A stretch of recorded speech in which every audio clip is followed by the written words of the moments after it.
The Bible. Is it hard to understand?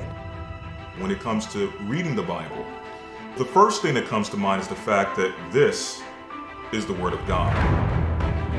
The seals have been broken, and the truth is here. And when we go throughout the scriptures, when we go throughout extra biblical records, we find that the language that God employed, that He used to create the heavens and the earth, was the Hebrew language. Christ said, I came for the lost sheep of the house of Israel.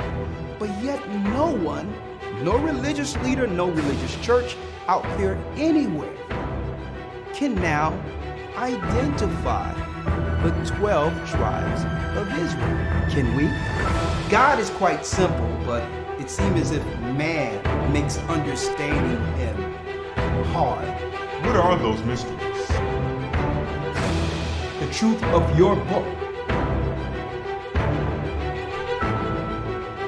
and the truth will make you free.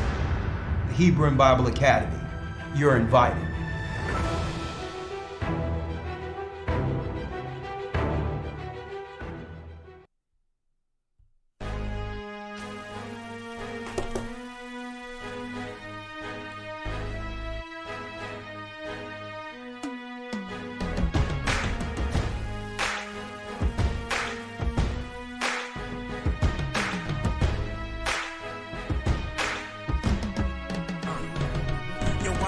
At the bottom with my hand on your heel. When I want strong enough to put my hand on your ear. And nobody knows me better. Shalom, shalom. Come on in. Hit the like button.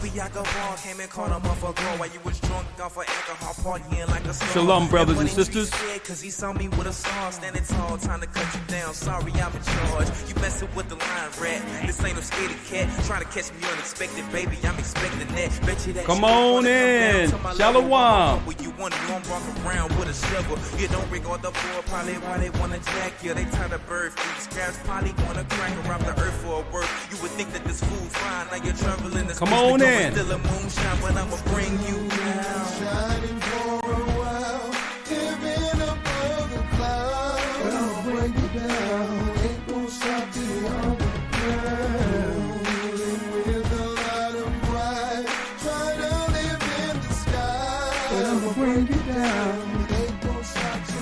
Bridge post got me walking like a madman. Never really wanna see your brother stand up. I'm posted up. Come on in. I bring them down like a champ, man. By they pride, I see in they eyes that I'm the last man. I bring them down like the two twin towers. Run up on and introduce you to my two twin powers. Walking through the valley of the shadow of death. Worse than the me's my enemy, so I be mad at myself. Y'all made me this way. Today is this day. That nobody gon' stop me, y'all disable this fate. The queen of Babylon don't wanna play with this. A King Kong ready for war, you ain't gon' make an escape. Equip banana clip, lasers, hazes, but just wait. I get revenge at the end, so you making a mistake. Strap tails, prepared and heavy, ready for that day. Checkmate anybody that wanna step in my way, cuz. Shining for a while, living above the clouds. But I'ma break you down, ain't gon' stop till you underground. With a lot of pride, try to live in the sky. Shalom, shalom. On a mission, grab your shoes and run with me. The cops on my tail, but I'm moving real swiftly. It's like they got rabies on them, veins make it itchy. But I ain't gonna stop till them suckers come and get me. I'm taking down the stars, all the stars in the industry. They try to take me once, but them suckers couldn't give me. They took my brother through, but they said it didn't matter. They lied on me. All the ish they said was blasphemy. So bow down your head and get ready for all praises. Coming for your heart, death won't come dramatic. Yeah. I'm finna swing my blade like Slice Game. It's ecstatic. See you guys when I get there, you lanes gon' flee. So listen to the flow that I'm kicking in the air. And that's just part of my cross, I got a bed. Cause I'm from the streets, my pops on a higher level. He known for melting cats and playing with heavy metal. You shining for a while, living above the clouds. But I'ma break you down, ain't gon' stop till you're on the ground. With a lot of pride, try to live in the sky. But I'ma break you down, ain't gon' stop till you're on the ground. Ain't gonna stop till you're underground. That's right. That's right. I'm Elder Rawchaa, live here with our weekly blog talk. All praises be the Most High, Ahaya, the God of Israel. We're here today to discuss some serious stuff. Okay, man, are we here to discuss this?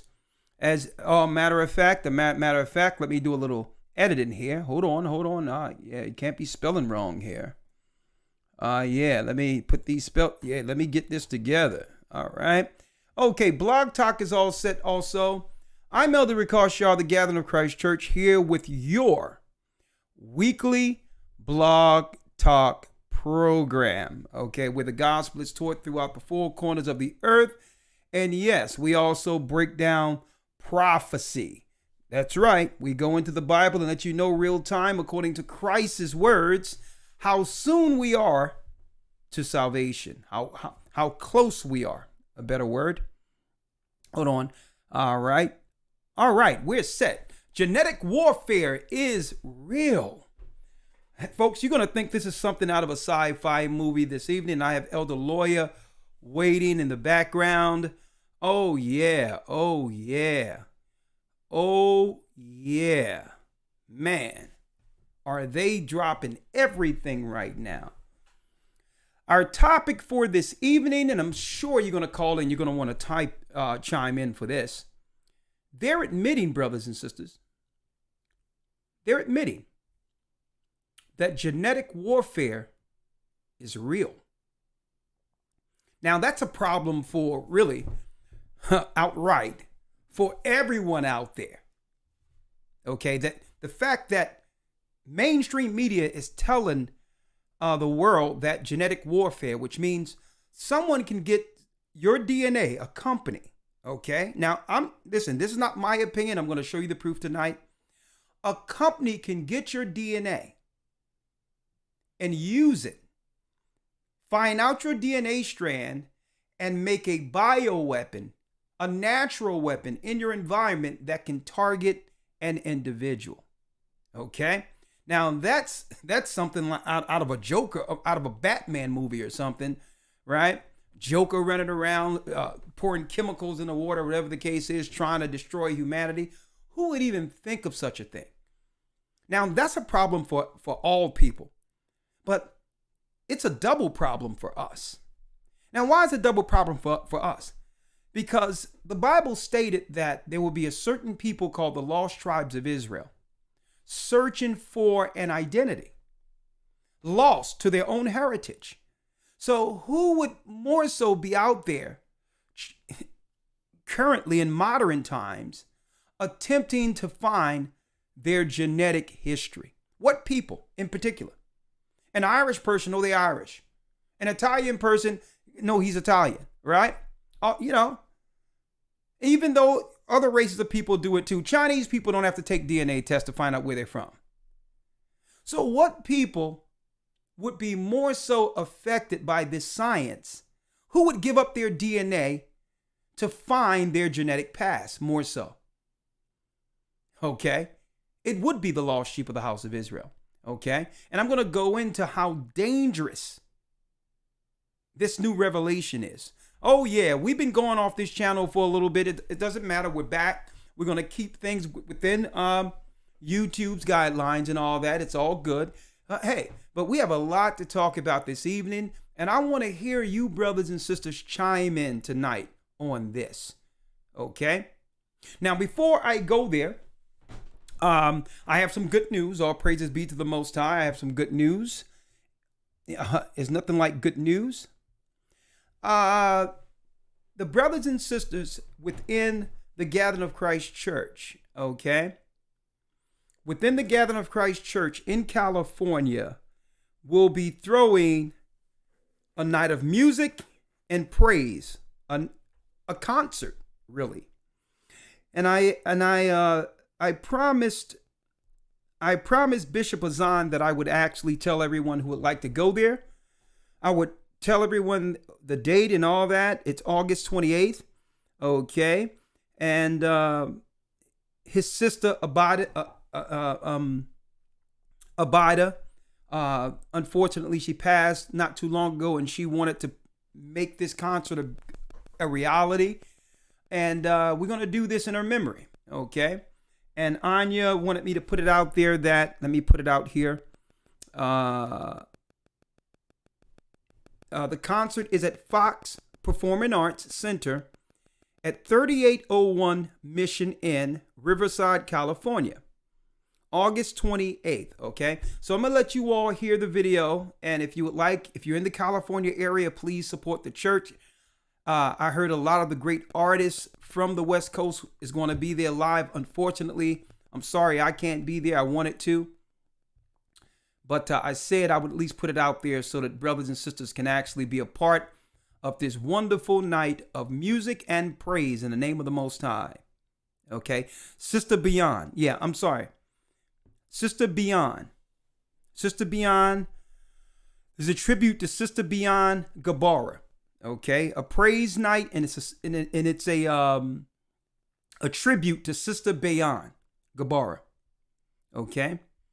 Azan's past sister, and of course he have my deepest sympathies. But let me give you this information so that if you like to be a part of this, you have a lot of time to actually go into the concert and get your tickets, okay? Beyond Gabara, let's go. Tribute. Peace and blessings, family. A Highest Table and I Am Media Video Productions presents to you a Night of Praise, a Beyond Gabara tribute. Join us live at the Fox Performing Arts Center Sunday, August 28th, 2022. Located at 3801 Mission Inn, Riverside, California, 92501. Featuring performances by Brother Bronze, Padam Rakar, Zemariah, Rawchaa, Shadayawar, Aksham, Akchop, Yasharala Twins, Trip, Stevie Diamond, TTK, Elroy Jones, and more. Get your exclusive merchandise at the Artist Vendor Table. Don't delay, get your tickets today and join us for a night of praise. Don't forget to tell them about the website. Purchase your tickets at www.ahighesttable.com/ANOP. That's www.ahighesttable.com/ANOP. Be there or be square. Oh. Okay, I wanted to put that out there, and Bishop, one second. Bishop Azan asked me to put that out there, and yeah, they look alike too. But yeah, we're gonna support that. Go to the website if you would like to be a part of that night. All these artists that are part of the Gathering of Christ Church will be live and direct, praising the Most High, a night of music and praise in the name of the Most High. So please support it if you can, all right? All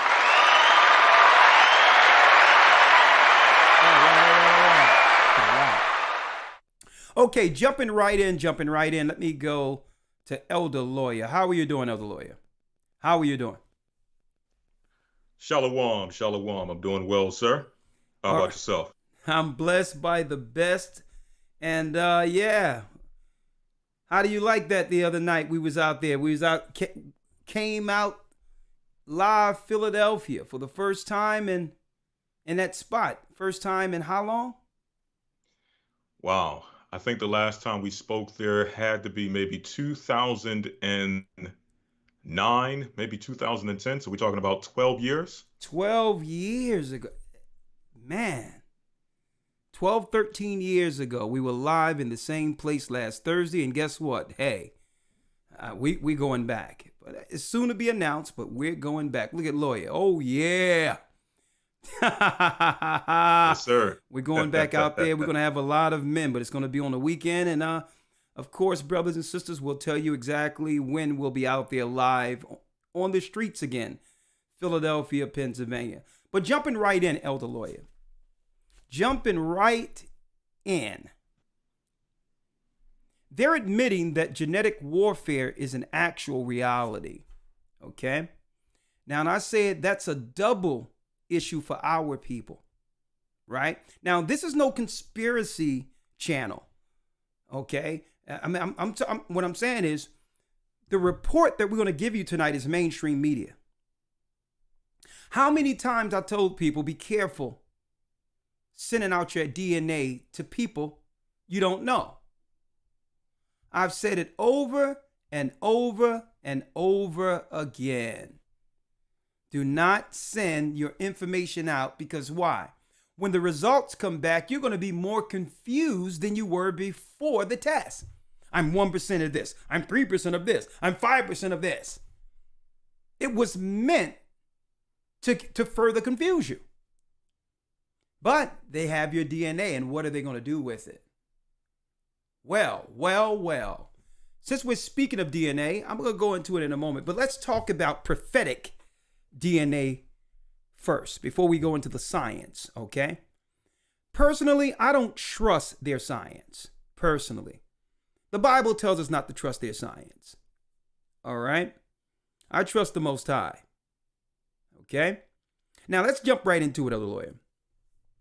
Since we're talking about DNA, the Bible prophesied that the children of Israel would lose their heritage, right? Out of all the nations on the earth, you would have one people searching for what? An identity, a genetic identity. Let's go to Jeremiah 17 and let's look at the curse real quick, Elder Lawya, the curse. The curse. Yes, sir. We're in the book of Jeremiah chapter 17, verse number 4, where it says. And do me a favor, folks, hit the like button as you come in, please. Hit the like button. Read it. Jeremiah 17, verse number 4. And thou, even thyself, shalt discontinue from thine heritage that I gave thee. And I will cause thee to serve thine enemies in the land which thou knowest not. For ye have kindled a fire in mine anger, which shall burn forever. So the Most High God of Israel stated prophetically that for the disobedience, for Israel, for the children of Israel disobeying his law, following the ways or the heathenistic ways of the Gentiles, brothers and sisters, that we would eventually, or the Israelites would eventually discontinue from their heritage. Now, the world doesn't mind you claiming Africa, because the powers that be know that we're not from Africa. Africa is an extension of Israel. It's a place where our people fled during what? The massacre on our homeland and in 70 AD. But it's one thing to be scattered and have your identity. It's another thing to lose your heritage altogether and have no idea that what? You're from royal prophetic stock. So they don't mind you claiming Africa. The scientists will give you Africa to fantasize or to sensationalize all day long. Oh yeah, let's tell them we found some first bones in Africa, just so they can throw us off the beaten path, knowing that that's not our true heritage. Okay. Now, when you look at Africa, Africa is a massive, first and foremost, and it's broken down in tribes all over the place. It's tribal. Mm-hmm. It's seriously tribal, where they can't even get together in the land. And we're sitting here in America and sensationalizing Africa when Africa is even divided amongst separate tribes, rival tribes. But we'll be over here suffering and try to sensationalize Africa when they're trying to come over here. So even the brothers in Africa and the sisters in Africa are suffering the curse of discontinuing from their heritage. We're trying to find out, our heritage linking back to Africa when the Africans don't even know who they are, because they're suffering this same curse.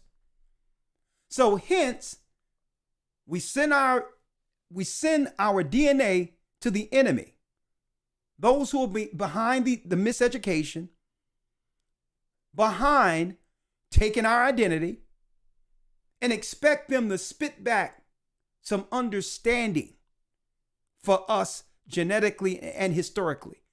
The same people, folks, who have distorted history.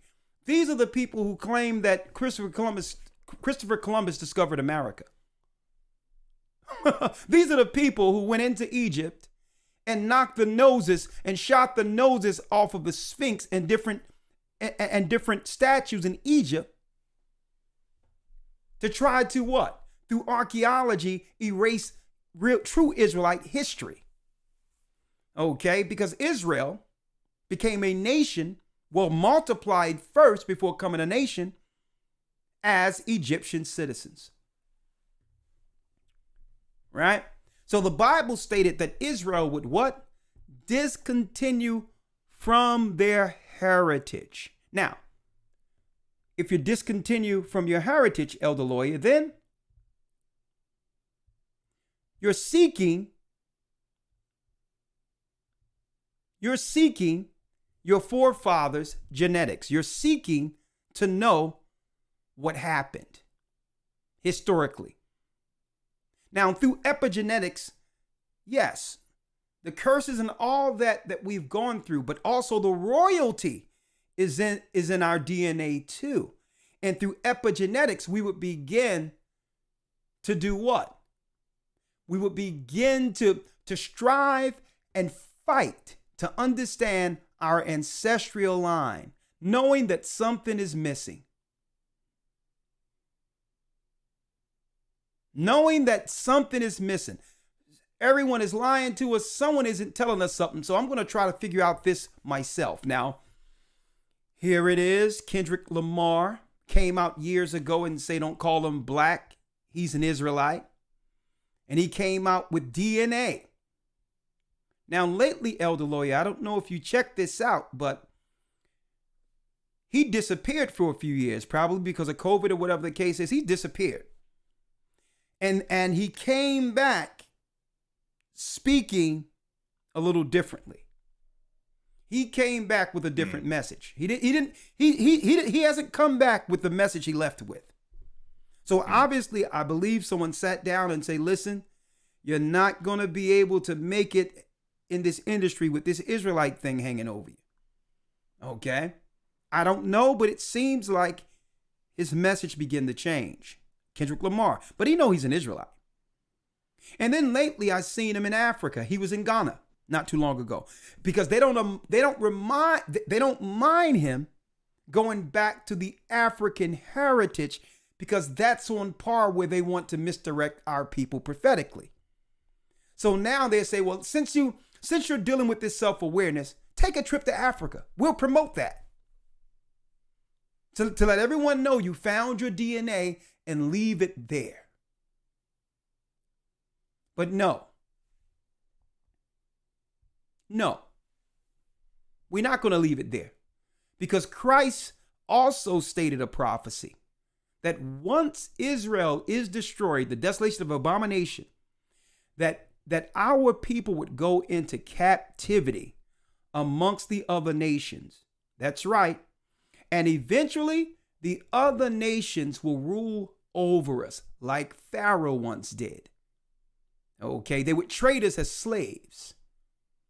Asians, Edomites, Hamites.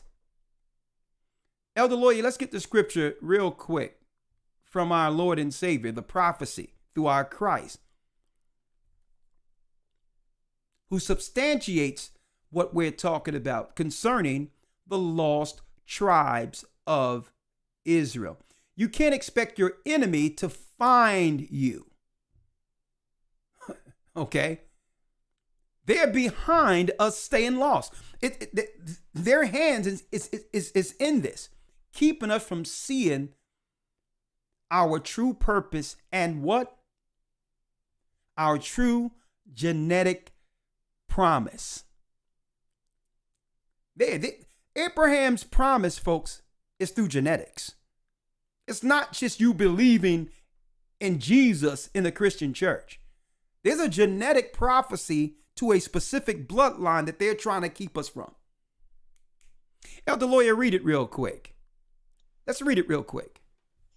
Yes, sir. We're in St. Luke chapter 21, verse number 20. Come on.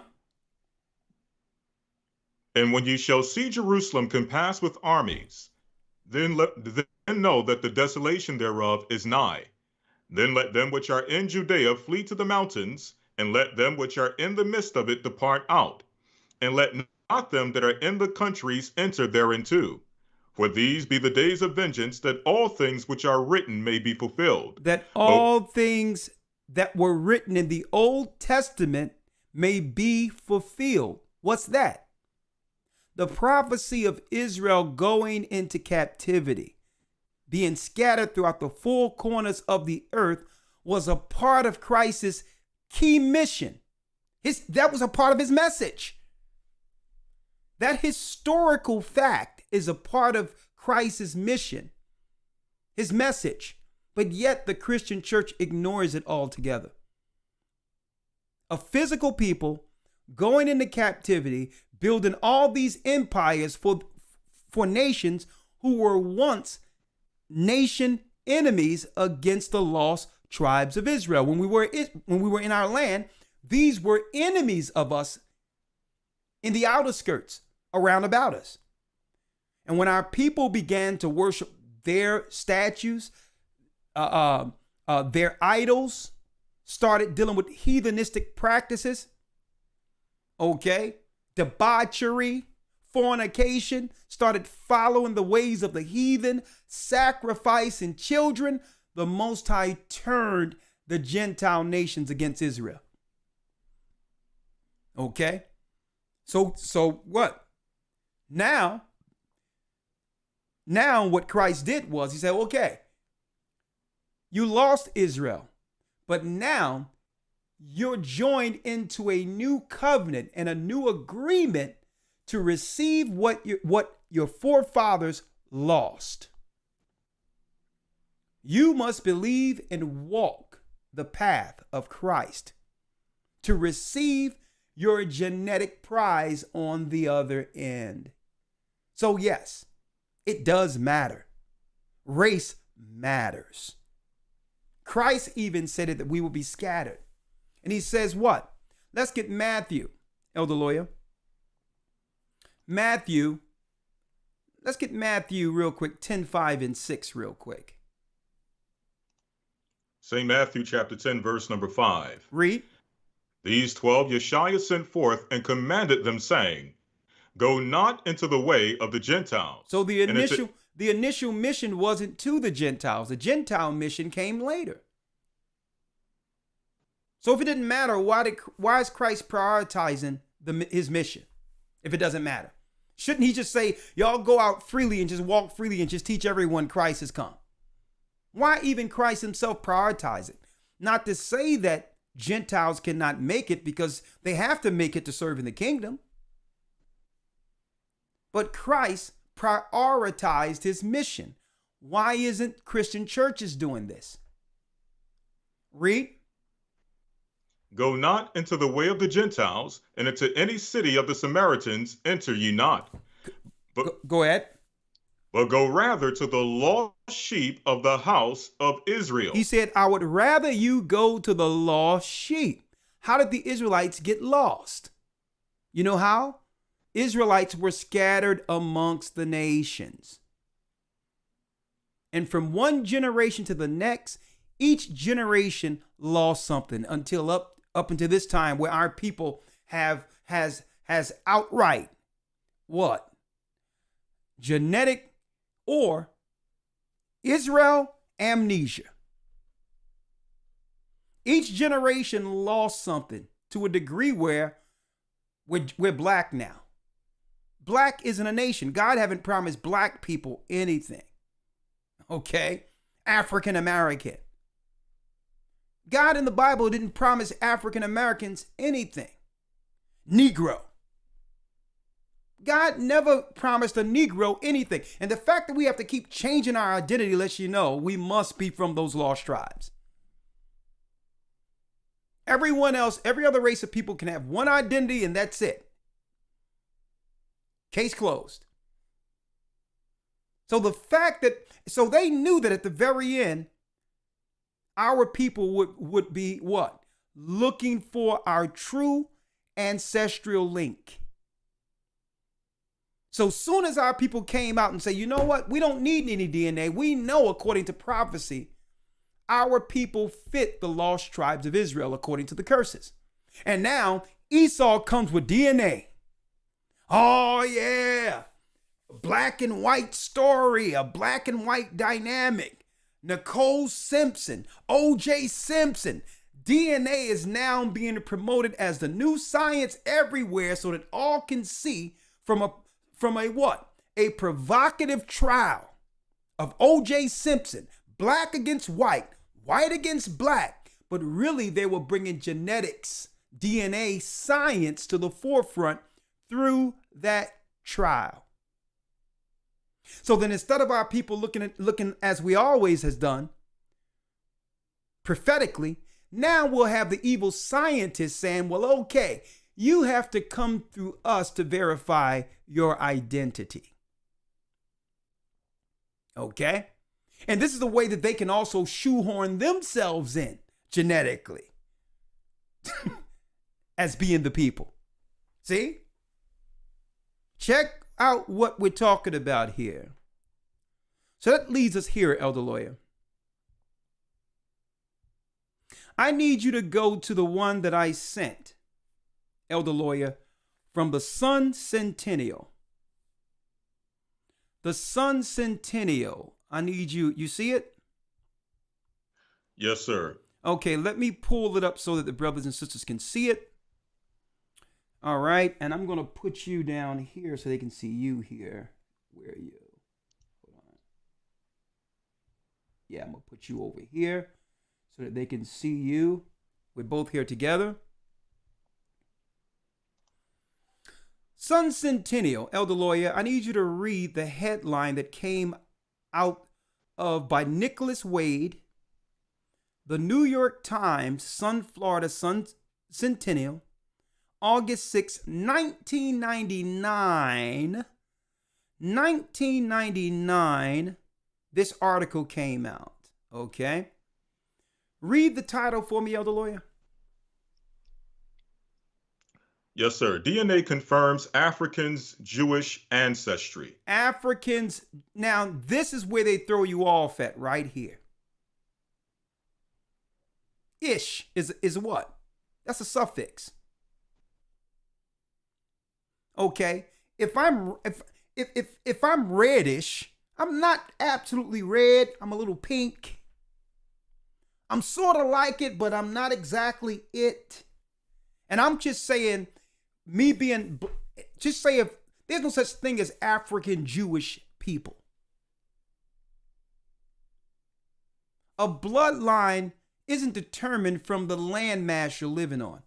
Israelites had the promised bloodline before our forefathers became a nation in Israel, which was once named the land of Canaan. The bloodline, the promises of Abraham happened on the outside of the landmass. You understand? So, a landmass doesn't determine your ancestry. So this particular headline is deceiving in of itself. Okay? Now, but there's some truth here concerning the bloodline of Israelites. So what we have to do is we have to take this word out and say that DNA confirms people who were scattered in Africa, in the lands of Africa, after being destroyed by the Romans. We find that their DNA links to the lost tribes of Israel. That would be a more correct headline, because this confuses people. But anyway, Elder Lawya, let's start with the Lemba, a Bantu-speaking people in Africa. Let's read that. Yes, sir. The Lemba, a Bantu-speaking people of southern Africa, have a tradition that they were led out of Judea by a man named Buba. They were what? They were led out of Judea by a man named Buba. They were led out of Judea. This is Christ in the New Testament saying this, right? That they would come against Judea and Judea shall fall by the edge of the sword. So now, these are people who were scattered in Africa and say, we were in Judea first. We're the Israelites. Now, folks, someone needs to put a picture to this. We need to put a picture to those who are speaking right now. It's these people. It's these people who are speaking. Check this out. Check that out, brothers and sisters. I'm going to let that marinate for a second. All right. Here are the guys that are speaking and say, we even know the guy who led us out of Judea. So obviously these brethren come from the lost sheep who fell by the edge of the sword when the Romans came against the Israelites. Vespasian and Titus. This is not just the Bible. Secular history verifies, confirms this. Secular history confirms it. So without the Bible, the history of the Romans coming against the Israelites can be found. And these are the guys, folks, who said they know exactly who led them out during the time of the massacre of 70 AD. Finish reading, Elder Lawyer. Come on, let's do it. Yes, sir. Let me pull. I think I lost the article here. Just a second. Yeah, where it says, have a tradition that they were led out of Judea by a man named Buba. Yes, sir. It says here, they practice circumcision, keep 1 day a week holy, and avoid eating pork or pig-like animals such as hippopotamus. Here's more deception with this article. All right? More deception. They keep 1 day a week holy. Now, the person who's behind this article know darn well that day is the Sabbath. But they conveniently keep that out.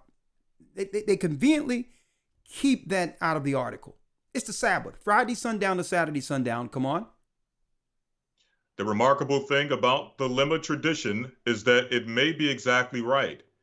A team of geneticists has found that many Lemba men carry in their male chromosome a set of DNA sequences that is distinctive of the Kohanim. The Kohanim are what? The Kohanim are the sons of Aaron, Levites. Okay? Levites. But again, sometimes our genetics are so close, even the Western Africans have what you would call the Kohanim gene. So it's just talking about Judah, Benjamin, and Levi in particular, who coexisted in the same land of Judea. See, usually our bloodlines are quite similar in DNA.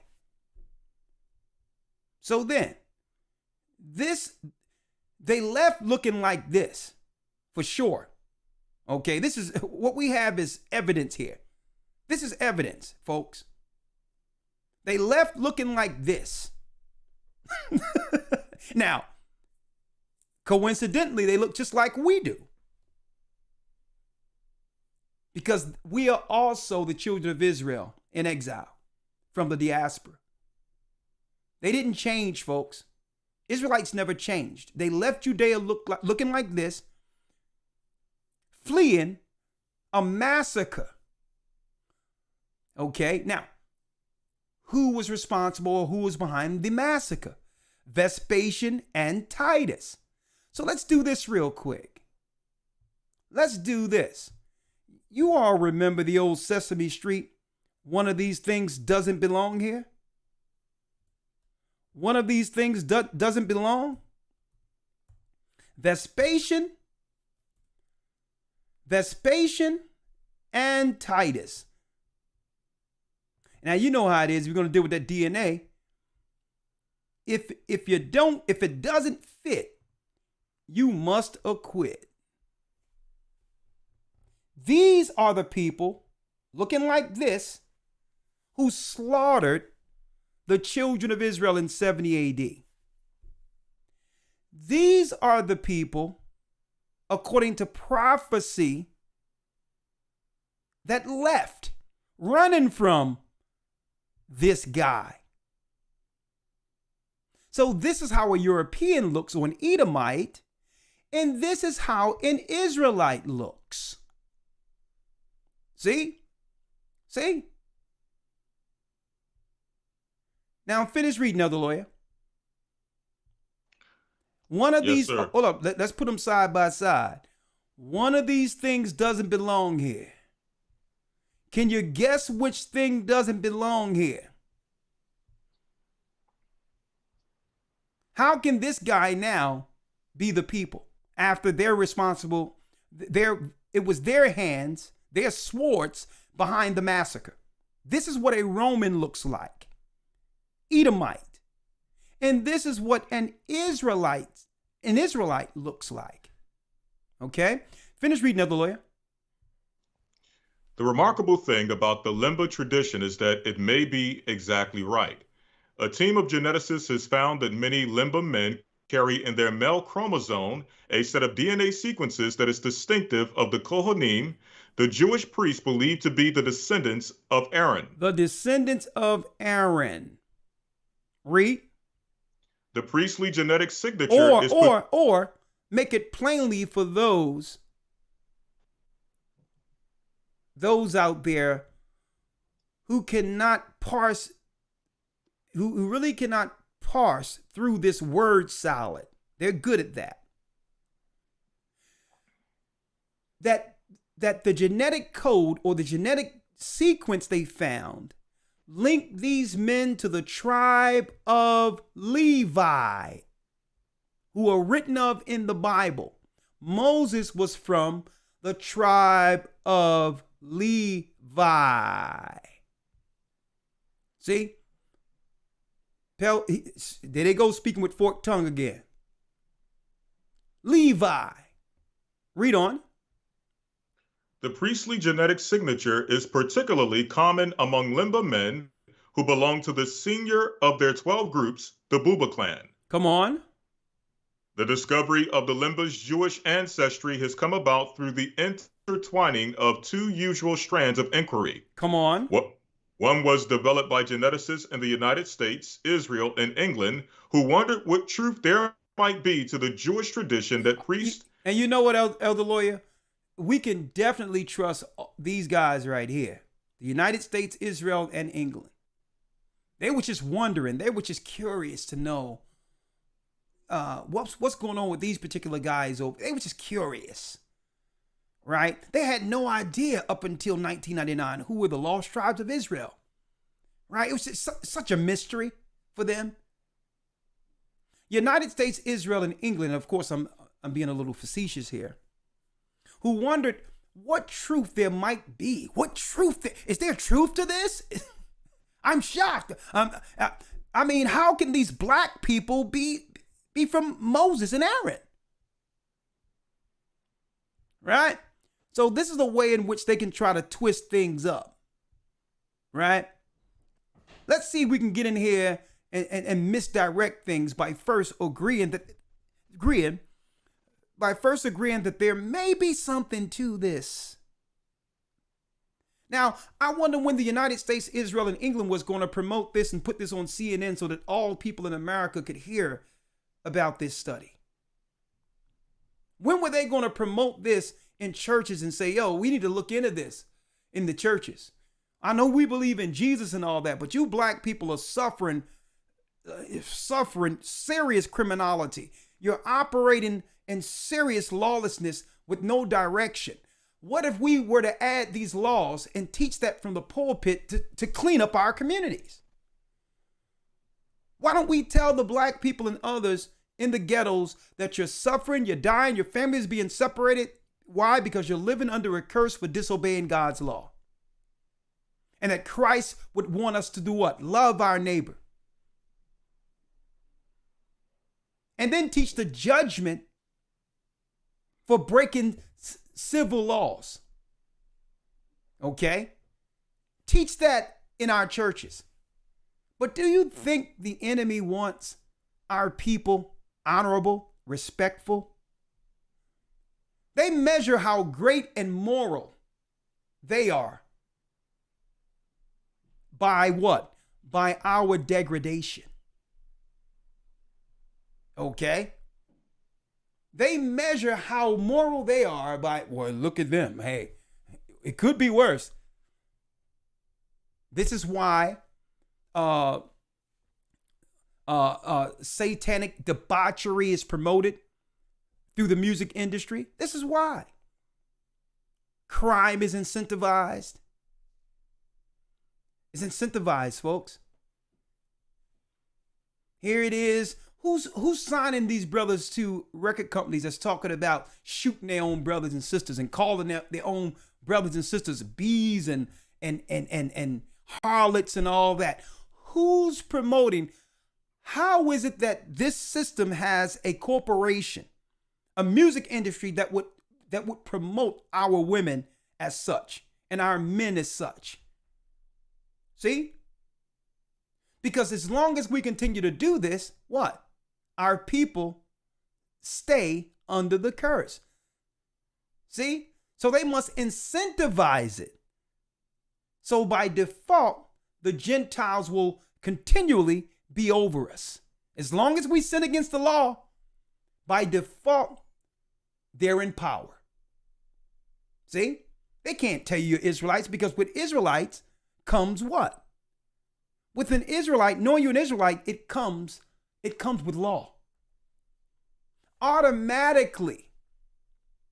To say you're an Israelite, it tells people that what? You have respect for the Bible, God's law. You have respect for one another as God's people, understanding the judgment for harming one of God's people. You think they want that promoted in North Philadelphia, Harlem, Chicago, Compton? I wonder what people were promoting straight out of Compton. I wonder. Straight out of Compton. What people were behind financing that?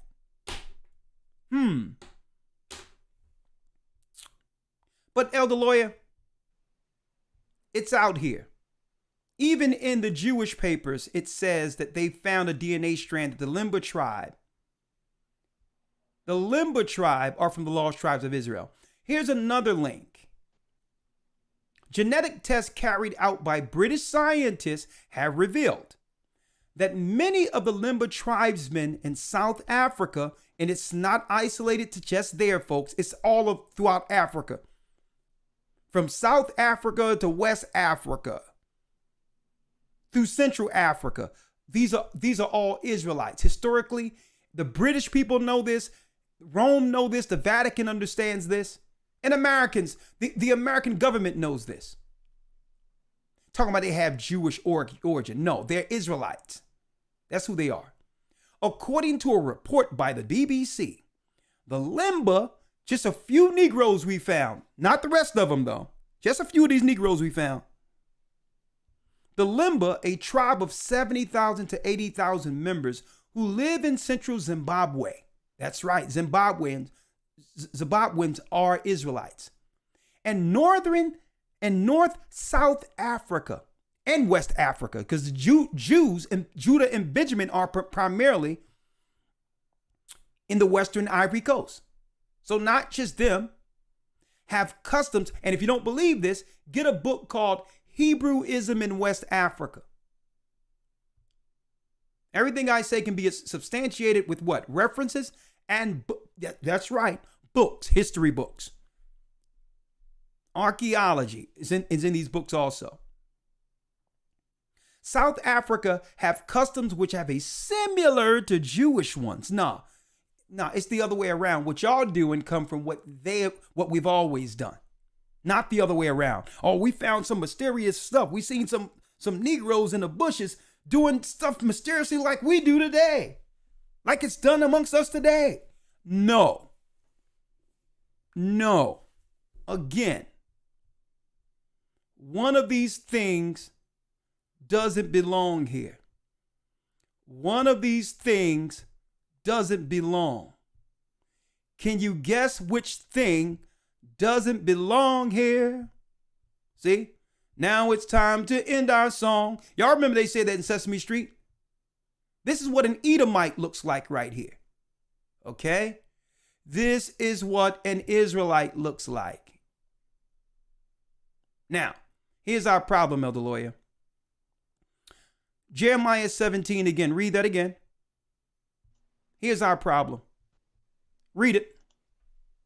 Yes, sir. Jeremiah 17, verse number 4. And thou, even thyself, shalt discontinue from thine heritage that I gave thee. And I will cause thee to serve thine enemies in the land which thou knowest not, for ye have kindled a fire in mine anger, which shall burn forever. Which shall burn forever for breaking God's law. He wants us to come back to his law. But it says that we would lose our what? Heritage. So what people at the very end would actually, Elder Lawya, be searching for their heritage? The same people God said would lose it. So the enemy knows this. So instead of you coming and learning from teachers who understand your history to come back to the Bible, Esau, their scientists, came up with Ancestry.com, Ancestry kits, and 23andMe. Amaze yourself. Uncover your ethnic origins and find new relatives with our simple DNA test. Find your DNA.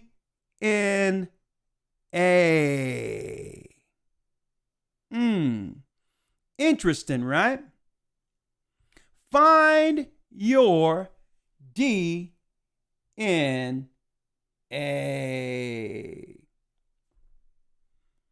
Elder Lawya, I don't know if you heard this video from Fox yet, but I have to play it now. I have to play it.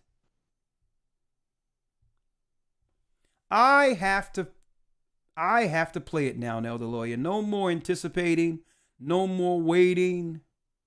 Brothers and sisters have been waiting for this. Pastors, preachers, teachers, you all need to understand that the enemy outright are admitting that genetic warfare is real, and I wonder what DNA they'll use for the warfare. Where did they get the DNA from, I wonder?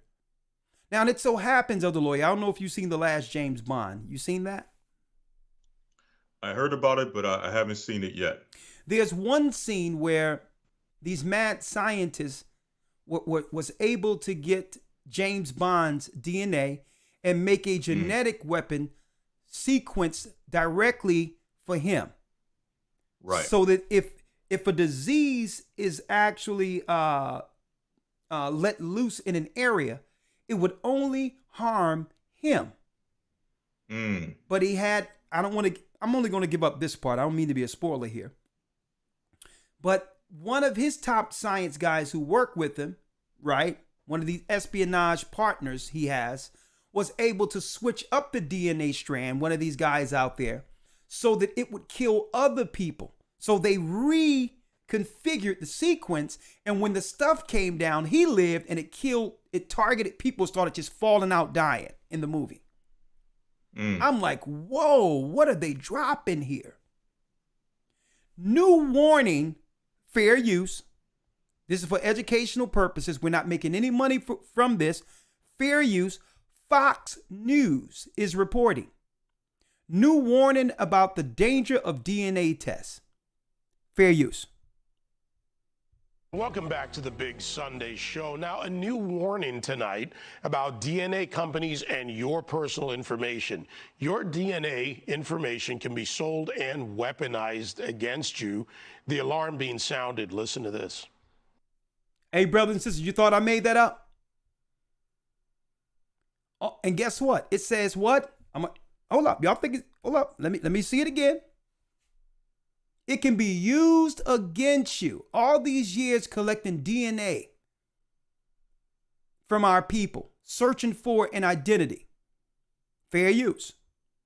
All these years, now they'll tell us. Now, here's the problem.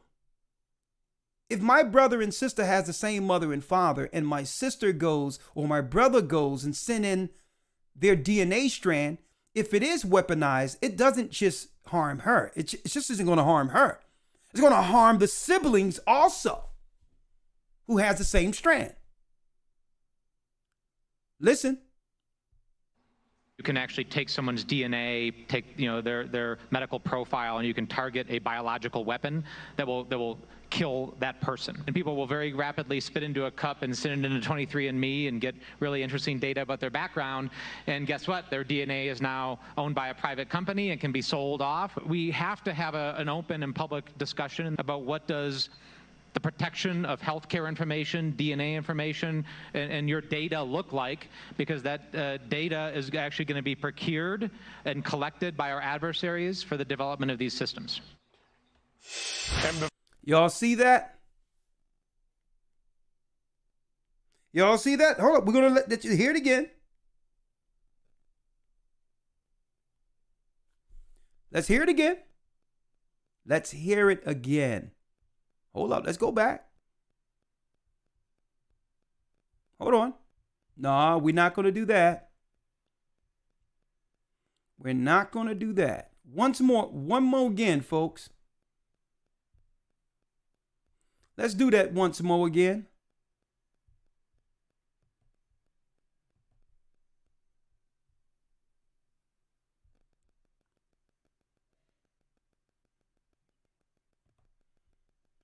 DNA companies and your personal information.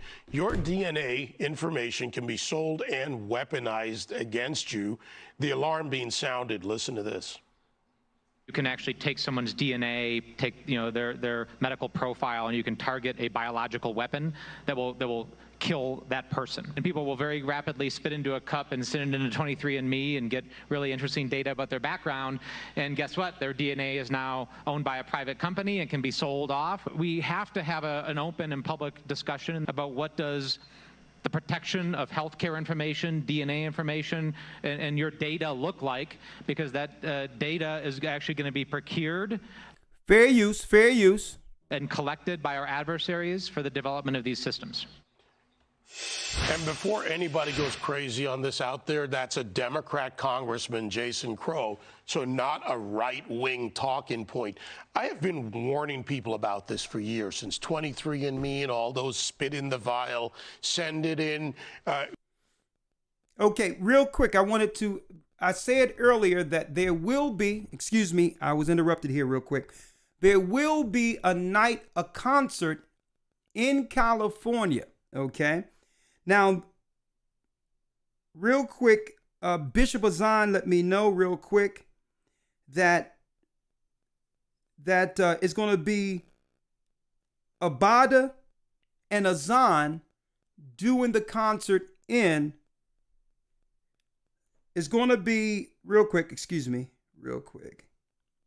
Yeah, it's going to be Abada and Azan doing the concert in California. They're behind it, okay? And they're going to do it in honor of his sister. Beyond that died a few years ago, okay? So I wanted to put that out there real quick. It's going to be Abida and Azan throwing the concert in honor of his sister, okay? I wanted to correct that. And I'll play that again at the end of it. But I need y'all to hear this real quick. Before anybody goes crazy on this out there, that's a Democrat Congressman, Jason Crow, so not a right-wing talking point. I have been warning people about this for years, since 23andMe and all those spit in the vial, send it in. We're giving our information away. Health information is valuable information about you, and also the abuse and where the data is stored. You brought up that point in the break, Tammy. Y'all hear that, brothers and sisters? How long? Let me ask, has any of you went out there and did an ancestry test privately and thought that information was going into trusted hands? Did you know that there was technology for bioweapons that can harm an individual? I want to go to you first. Who has the data matters here? Well, you know, I am the product of an affair. I don't really know anything about my father. So this DNA stuff was fascinating and very important to me. I've learned so much about who I am that I never could have guessed. And that is because of DNA. It's not the data or DNA that's the problem. It's the companies or the countries that control the data. China, of course, over a decade ago. Here we go, blame it on China, knowing darn well that they are targeting Israelite DNA. Like they do everything, moved into this. Because at the end of it, even if a disease was to show up somewhere from another country, automatically that disease will disproportionately affect us, and we'll be the first in line needing it, right?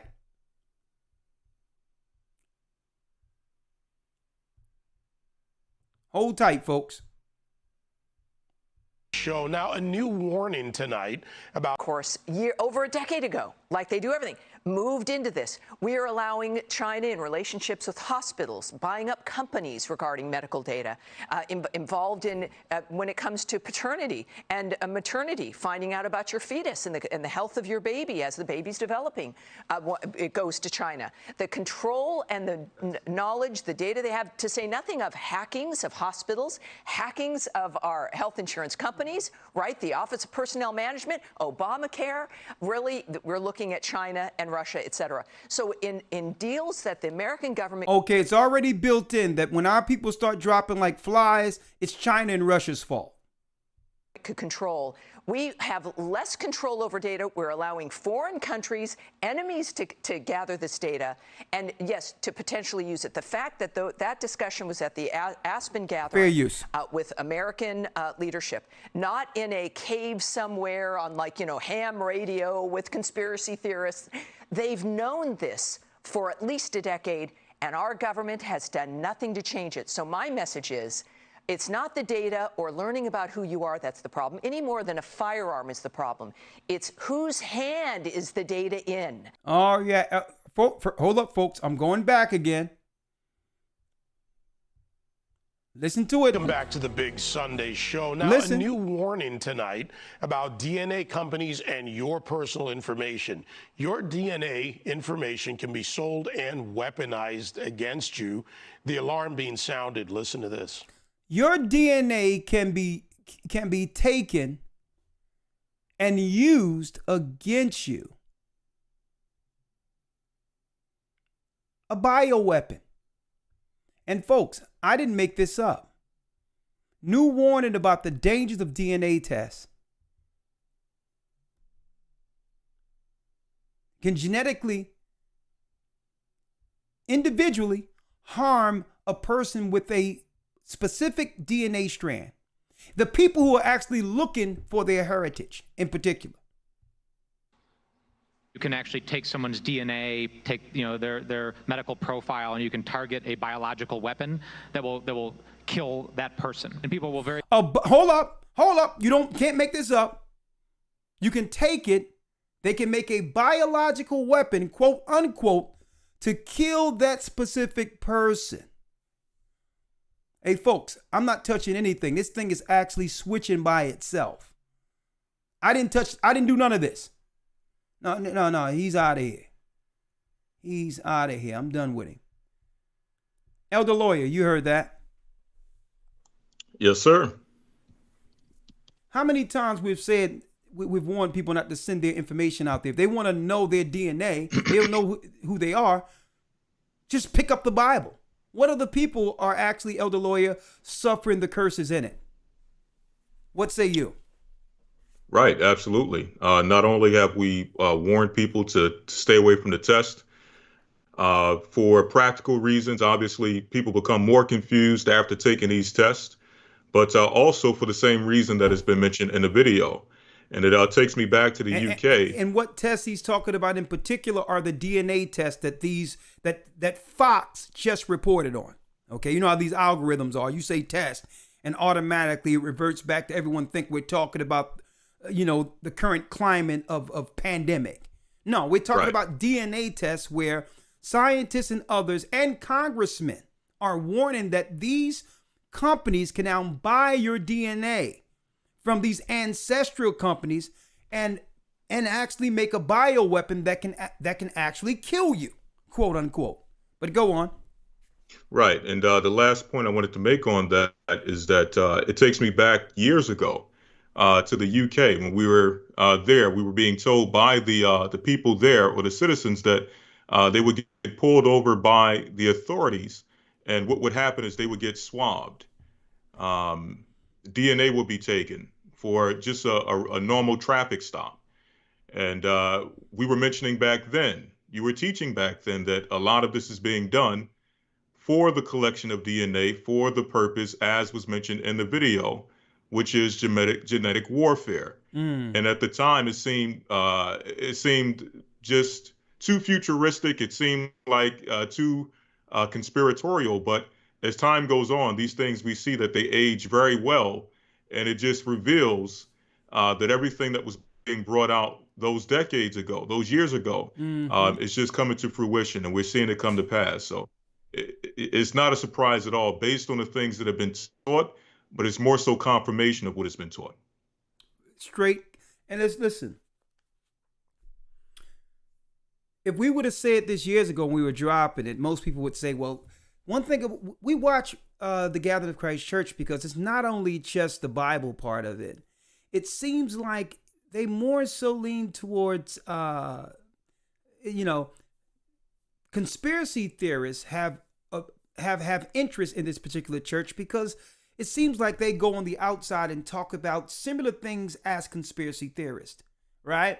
So I know so many people who followed our church and who was just online looking at Alex Jones and all that, right? And was able to go from the conspiracy realm into the church, not realizing we were just revealing prophetically what was going on. It was the world powers, the mainstream, calling it conspiratorial.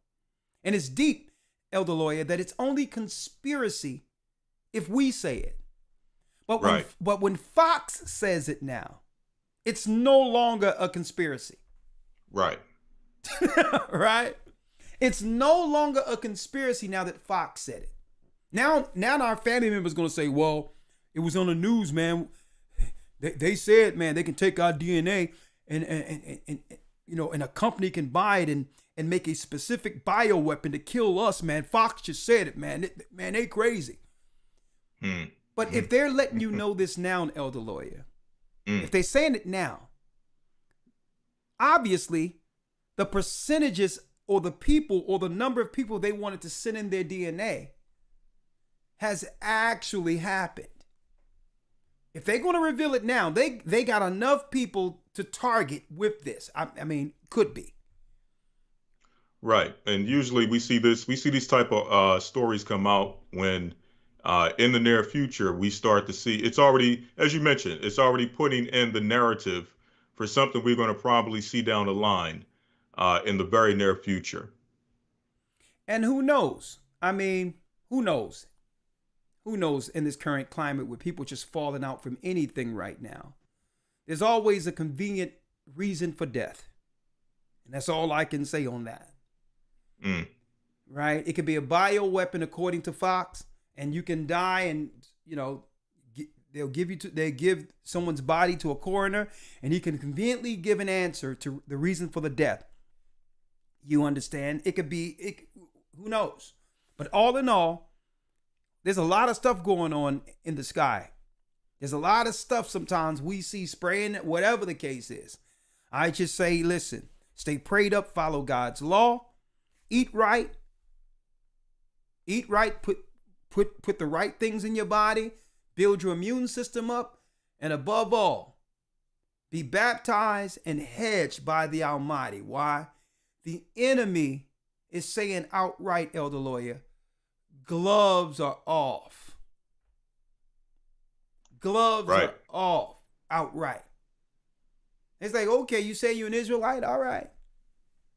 We have your DNA strand. We can identify, according to our scientists, we can identify the genetics of an Israelite, Elder Lawya. And this is what they're telling you outright first. This story came out in 99 and say, yeah, we can identify, we test these guys and we know exactly where they are. And it's true that their bloodline links directly to the Jews or the Levites who fled Judea in 70 AD. And then after they say, yeah, we found your DNA, we know who you are, we now are able to weaponize your DNA.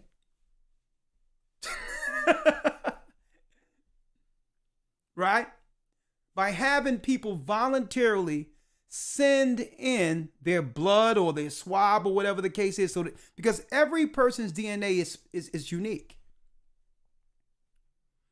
So they'll have you send that in. I can't wait till my results come back. I'm 5% this, 3% this. And you know what? Them cats don't care. They probably throwing some paper on the side, and whatever it comes up to tell you the percentages is that. The fact that they got your DNA is what counts, because it can be sold to someone to be utilized for whatever these companies want to use it for. So they know they know your DNA. They know they can no longer lie concerning who we are. They know that our people everywhere has awakened to the fact that we're Israelites, folks. I spoke to Christians on the street. I speak to Christians who say, well, yeah, there's something to it. Yeah, I know I'm Israel, but I'm still going to church. Christian churches, folks, black people are saying, I know I'm Israelites, but I just don't want to be involved in some of that hollering and all that other stuff. But our people know, folks. So now you know you've sent your DNA in, they're going to weaponize it. They can weaponize it. I don't know if they will, but they can. Folks, biowarfare is real, and they have admitted it. They have admitted it outright.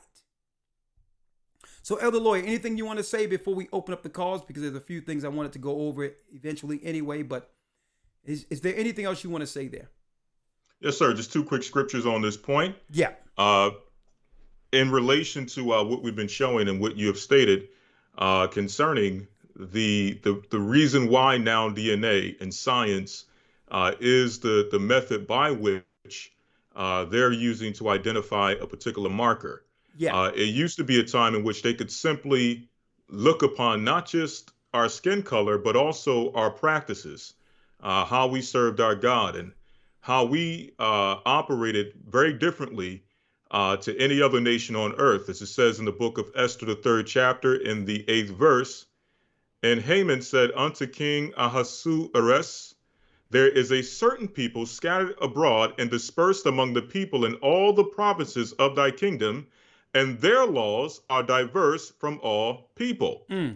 Neither keep they the king's laws. Now, again, he's just simply looking at the practices of these people and saying that these people are different than all other people. And because they're different, they are a problem. They are a threat to your kingdom. Now, as we read earlier, we were discontinued from our heritage.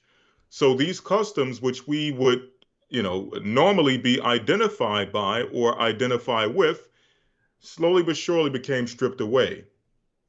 And you couldn't just any longer just look upon our customs to identify us. We were scattered throughout the four corners of the earth. And many of us began to take on the physical traits of some of the other nations. So you couldn't just look at just the color, just the practices, just the customs. Now you needed, as we have shown earlier, science to identify this particular people. Now, some people may ask, well, why does this, or how does this relate to the Bible? Of what consequence is this in relation to the scriptures? Is this just conspiracy talk? And the answer is no. We understand that there is a war between the serpent seed and the woman seed. And the serpent seed just so happens to be in power. And it's in their best interest. They believe it's in their best interest to war and to eventually exterminate the chosen people, the woman seed. So getting straight to the point, in Revelations chapter 12, verse number 17, it says, and the dragon, who is Satan, was wroth, meaning he was angry with the woman being the nation of Israel, and went to make war with the remnant of her seed. So they understand that there is a remnant of those same exact people who were driven out of the land in 70 AD. There's a remnant of those people who were scattered throughout all the various kingdoms of the earth, whether it was during the Babylonian kingdom or any other of the other kingdoms that we served under, they understand that there's still a remnant of those people in the earth. Mm-hmm. And it says that Satan was angry with these particular these people, and it says that he sought to make war with this remnant of people, which keep the commandments of God and have the testimony of Yeshua, the anointed. So this is why time is being spent and science is being used. Billions upon billions of dollars is being spent. Resources are being used to identify these people scientifically. Also, as with the Lemba, they're also looking at certain customs that may have survived through time or what have you, but mainly looking at science and looking at genetic traits to identify a people that they are at war with, to eventually exterminate these people. So that's the relation this has with the Bible. And with that, I yield. Exactly. And as you can see clearly, they could no longer hide the fact that the original people who fled Judea, folks, were black. These are how the original Levites look, no different than Moses, Aaron. And that's confirmed through their DNA tests. But it's not just them. It's our people who went into the Ivory Coast, mainly Judah and Benjamin. Judah, Benjamin, okay? And parts of Levi as the priest went into Ivory Coast. So it's not just these guys, all of us. Let me tell you, Israel is as the sand of the sea, which cannot be measured nor numbered, and they know it. Elder Lawya, let's get that in Hosea real quick. Yes, sir. Get that in the book of Hosea real quick. And you all are doing a great job. All praises be to the Most High.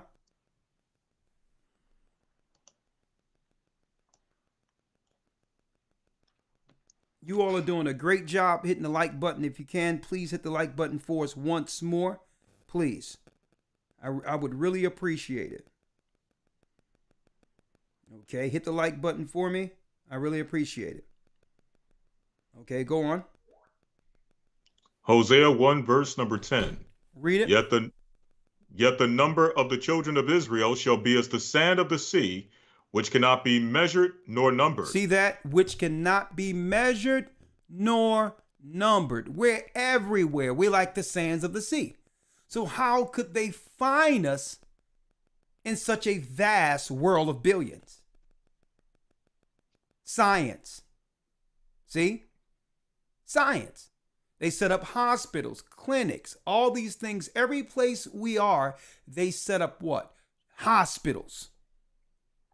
You have Bill Gates and others saying, yeah, we need to get some real medicine. Let's go dig some wells for them. These people are very sick. We need to really go help these people, right? So this is how they're able to get genetics in databases, folks. Don't forget, under the Obama plan, it was a niche way of doing what? Bringing all of our data into one place. That's what it was about, consolidating data. He says, listen, it's too much having to go to this referral and you go to another doctor. Suppose you fall out and you're in another state and the other doctor don't know you have a pre-existing condition, right? These are some of the excuses he was putting out there. He's not going to know what medications you take. But if we do this under this plan, it's a database. So if you fall out or you get in an accident and the doctor doesn't know you, automatically they'll be able to pull up your healthcare schedule to know exactly what your diseases are, how to treat you, and all that, because now doctors and other doctors will have access to that same database. It was the Obama plan who did that. So this is how they can find you now, through DNA. And it's scary to know that now they're admitting what companies, probably Russia or China, can do with your DNA. If you would like to believe that. Read it. Let's read it, Elder Lawya. Come on. Yes, sir. Yet the number of the children of Israel shall be as the sand of the sea, which cannot be measured nor numbered. Which cannot be measured nor numbered. Read. And it shall come to pass that in the place where it was said unto them, ye are not my people. So in that same place, Elder Lawya, in that same place where it was said, ye are not my people. What lands are they? The lands of our captivity. The lands ruled by Esau. And the lands where it was told to them, ye are not my people. Negroes isn't the name God gave us. That's a no people. Black, that's not the name God gave us. African American, that's not the name God gave us. In the land where it was said, ye are not my people, these titles aren't God's people, folks. In that same land we were called Negroes and bywords, the N-word. In that same land, God will meet us. Listen to this clearly. In that same land, what, Elder Lawya? There it shall be said unto them, ye are the sons of the living God. You are the sons of the living God. In that same land that lied to you, it would be said, it will be told you, you are the children of Israel. You are the lost, promised people. You are the people in that same land. See, your Christian pastor didn't tell you this. Your universities didn't state this. In that same land where we were a no people, searching for our heritage, sending our DNA into strangers, into mad scientists to let us know our past, to give us some genetic understanding of our past. Only to come up more confused than we were before we sent the DNA out there. In that same land, it shall be said that you are the children of Israel, the chosen people. Prophecy, folks. Now, why are they afraid of this? Why are they afraid of our people, knowing we're Israel? Shouldn't we have the freedom of religion like everyone else? Shouldn't we be able to stake claim to the Bible? What issue is that? Huh? Why is that such an issue, Elder Lawya? Hold on. I think Elder Lawya went out for a second. Let me call Elder Lawya back here. 1 second.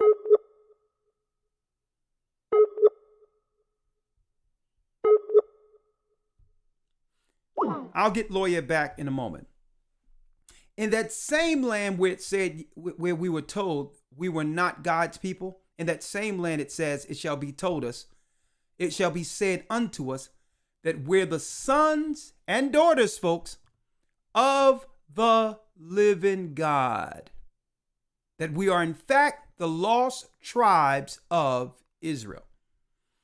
Now, while we're getting Lawya back, Peace and while we getting Lawya back, I'm going to play this real quick so you brothers and sisters can actually know exactly how to 1 second.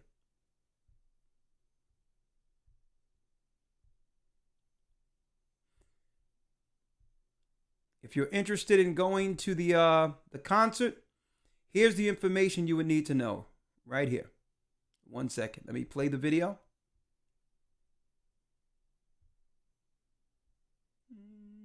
There it is. All right. Yeah, Bishop Azan asked me to play this, so let me play it for him real quick, and then we'll get Elder Lawya back on. And you all are invited if y'all would like to go to this particular concert that's being given in honor of Bayan Gabara. It's a tribute to her, Bishop Azan's late sister. Okay, she passed on, and the Most High has in the bosom of Abraham, and they're doing a concert to give tribute and honor to her, and also to honor the Most High the same night. Blessings, family. A Highest Table and I Am Media Video Productions presents to you A Night of Praise, a Bayan Gabar tribute.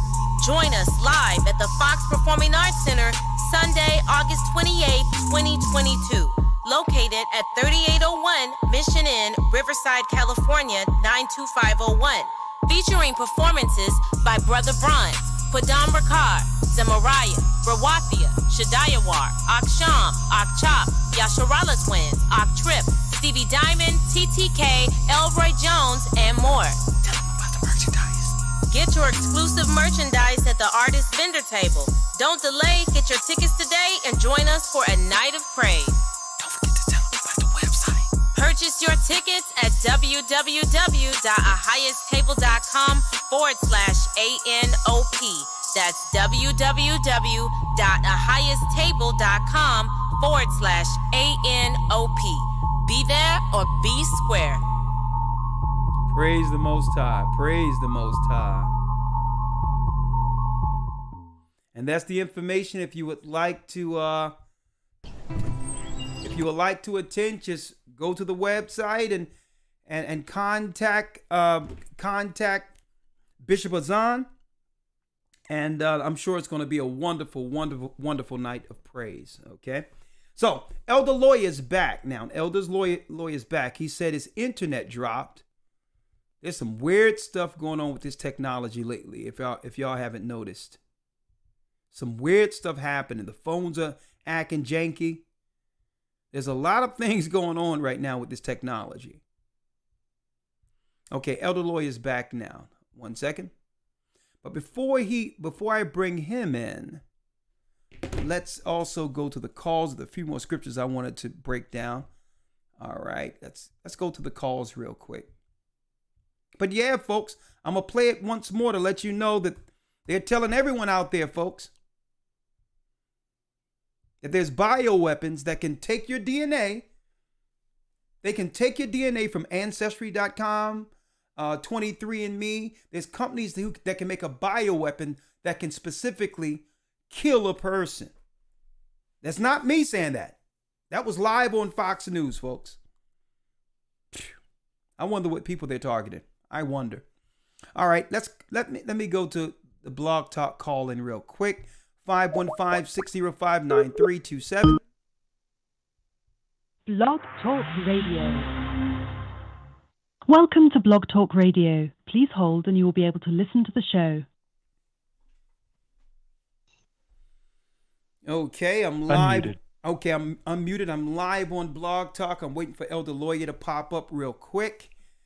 There's one other scripture that I'm going to go over to why the power structure, the powers that be, are so afraid of our people, knowing that we are from the lost tribes of Israel.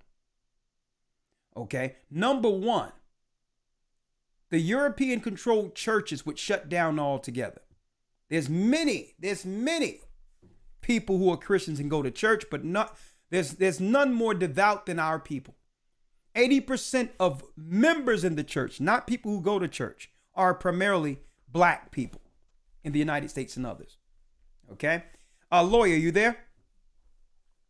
Yes, sir. I'm back. Okay, and another thing is, if our people know we're Israel, they can no longer use churches as a political pulpit to push their political agendas. For years, the churches have been the main token that they had within our communities to steer us politically. That's their main token, folks. You can bring your video up real quick, Elder Lawya, if you don't mind, before I open up the calls. So it would destroy their political structure, because this is where the Democrats and others push their ideology, or their progressive ideology, on our communities. So they'll lose politically also. They don't want us to know we're Israel. They'll lose everything. Elder Lawya, let me bring you in real quick. Let's go to real quick, Elder Lawya. Let's go to the reason why they don't want our people knowing we're Israelites, right? Let's go to Ezekiel real quick. The Valley of the Dry Bones. Let's go there real quick. Let me know when you have it. Yes, sir. I'm there. Let's read it. All right. Ezekiel 37, verse number 1. Come on. The hand of the Lord was upon me, and carried me out in the spirit of the Lord, and set me down in the midst of the valley which was full of bones, and caused me to pass by them round about, and behold, there were very many in an open valley, and lo, they were very dry. They were very dry. Come on. Verse 3. And he said unto me, Son of man, can these bones live? And then, so now the angel asked, can these bones live? So the Most High showed Ezekiel the future of our people suffering in a foreign land, as was prophesied out of the Old Testament. He seen us suffering, and then the question was asked: can these people live again? They're the lost sheep. They have no direction. They're killing each other. They're lawless. They have no direction. They're trying to find God, and the enemy has put in stumbling blocks all over the place. They're living in tent cities. They're homeless. Can these bones live is the question. Come on. And I answered, O Lord God, thou knowest. He says, God, only you know if these people can make it. Only you know. Read. Again he said unto me, Son of man, prophesy upon these bones. But then and he say said, unto them, do what, Elder Lawyer? Prophesy upon these bones, and say unto them, O ye dry bones, hear the word of the Lord. Tell the people to hear the word of God. Open up that Bible. Not from an religious angle, not just from a religious angle, but from an historical one. See? Being an Israelite isn't a religious practice, okay? It's a way of life. It's who we are. It's our culture. It's our culture. Read. Verse 5. Thus saith the Lord God unto these bones, Behold, I will cause breath to enter into you, and ye shall live. I will cause breath, the Holy Spirit, to enter into you. The Rawchaa, the same breath that made Adam a living soul. The Most High from the throne found us through the Holy Spirit in a land far off from our homeland, scattered with no hope. And the Holy Spirit found us here in exile. It's the breath, the Rawchaa. Breathe into these people. Breathe into these people. Even hearing the testimony that Elder Lawya have done years ago, saying, stating how he learned this truth.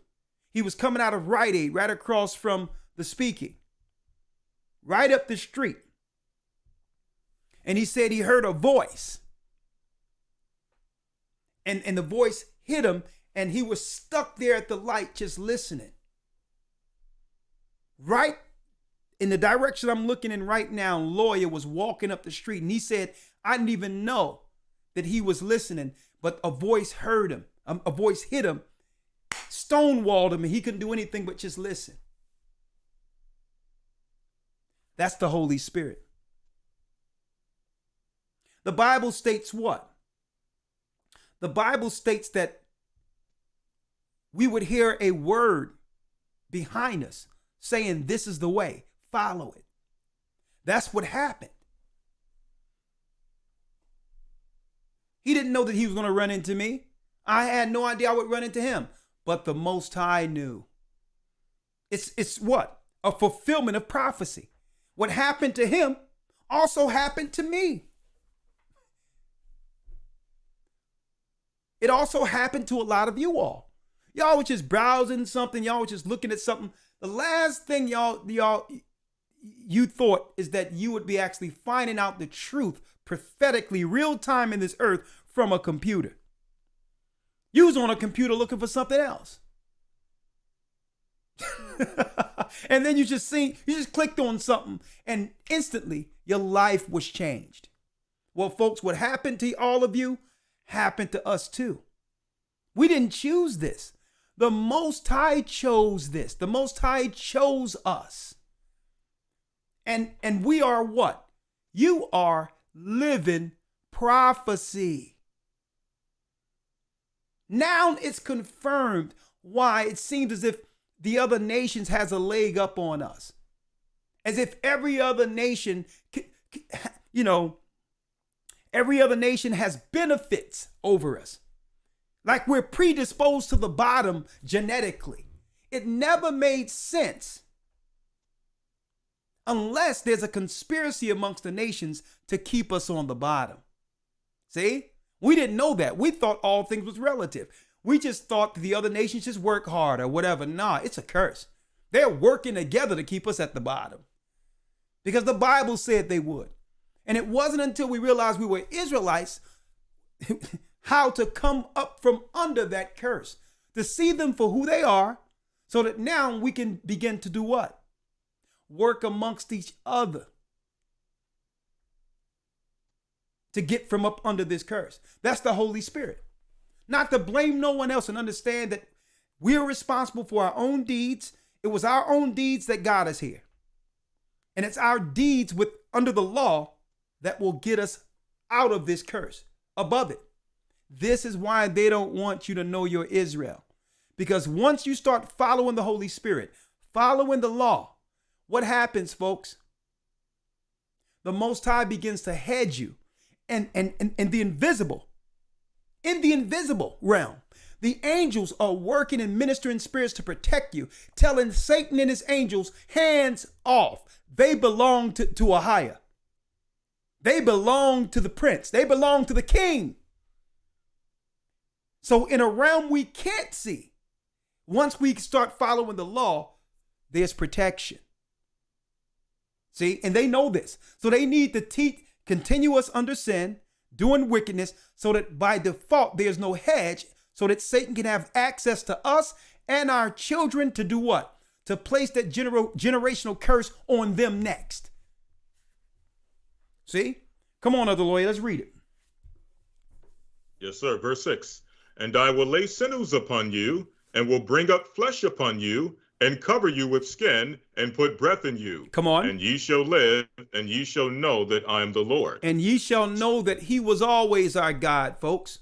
He never forgot us. We forgot him. He never forgot us. Even in sins, even when we were dead in sins, the Most High was sending ministering spirits to direct us towards him. We were dead in our trespasses. We were wicked and doing all types of evil. He still loved us enough to direct us on this path, to this path.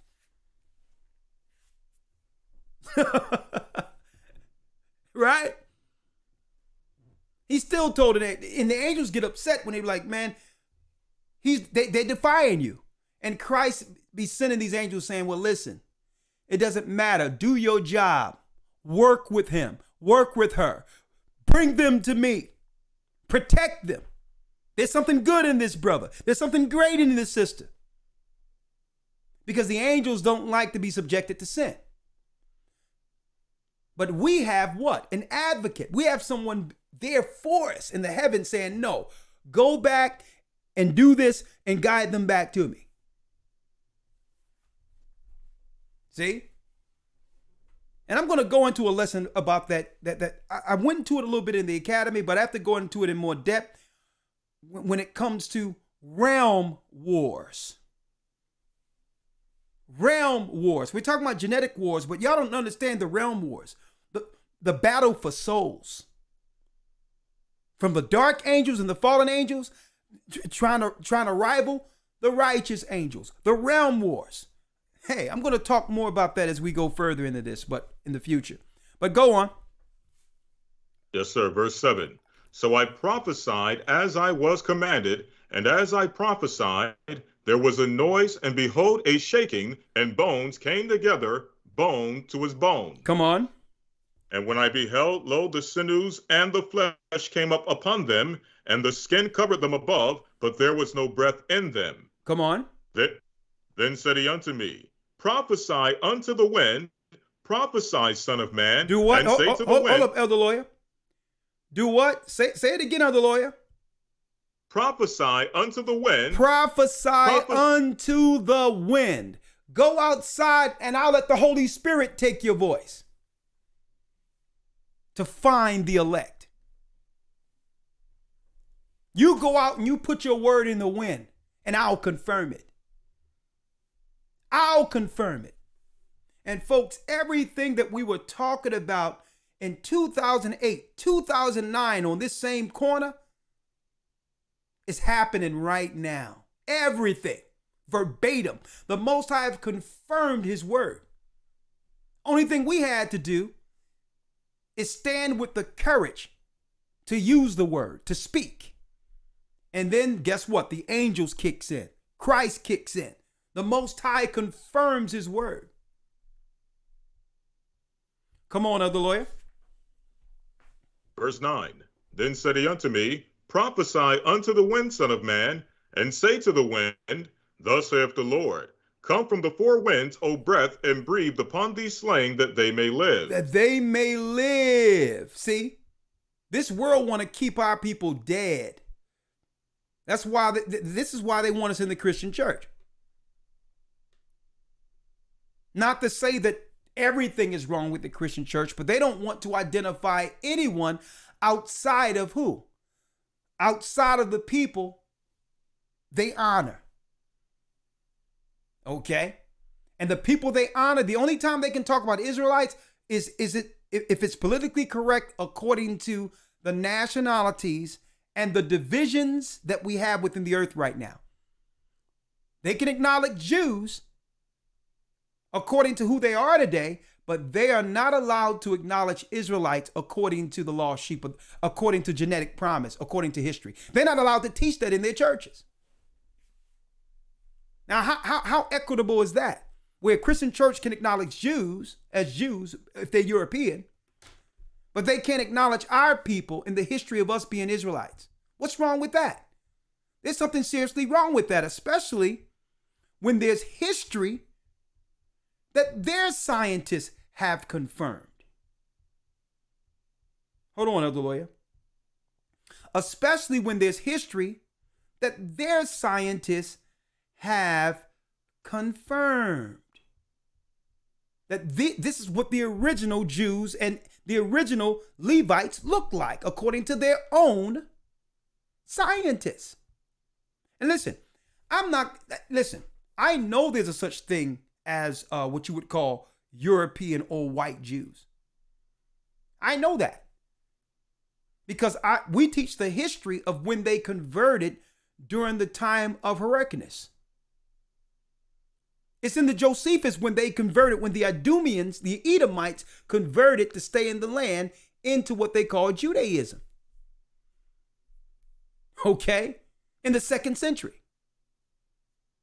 Well, really upward in the 1st century, around the 1st century BC, when they begin their conversion. Folks, outright.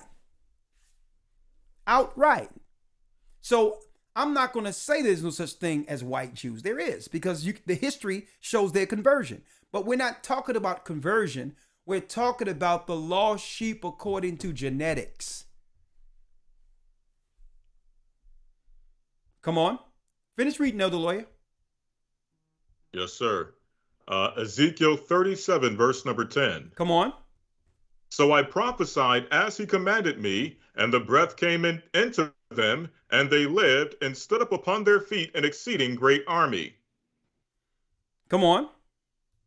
Then said he unto me, Son of man, these bones are the whole house of Israel. Hold up. Now go to that last scripture again, Elder Lawyer. Yes, sir. Ezekiel 37, verse 10. So I prophesied as he commanded me, and the breath came into them, and they lived, and stood up upon their feet, an exceeding great army. An exceeding great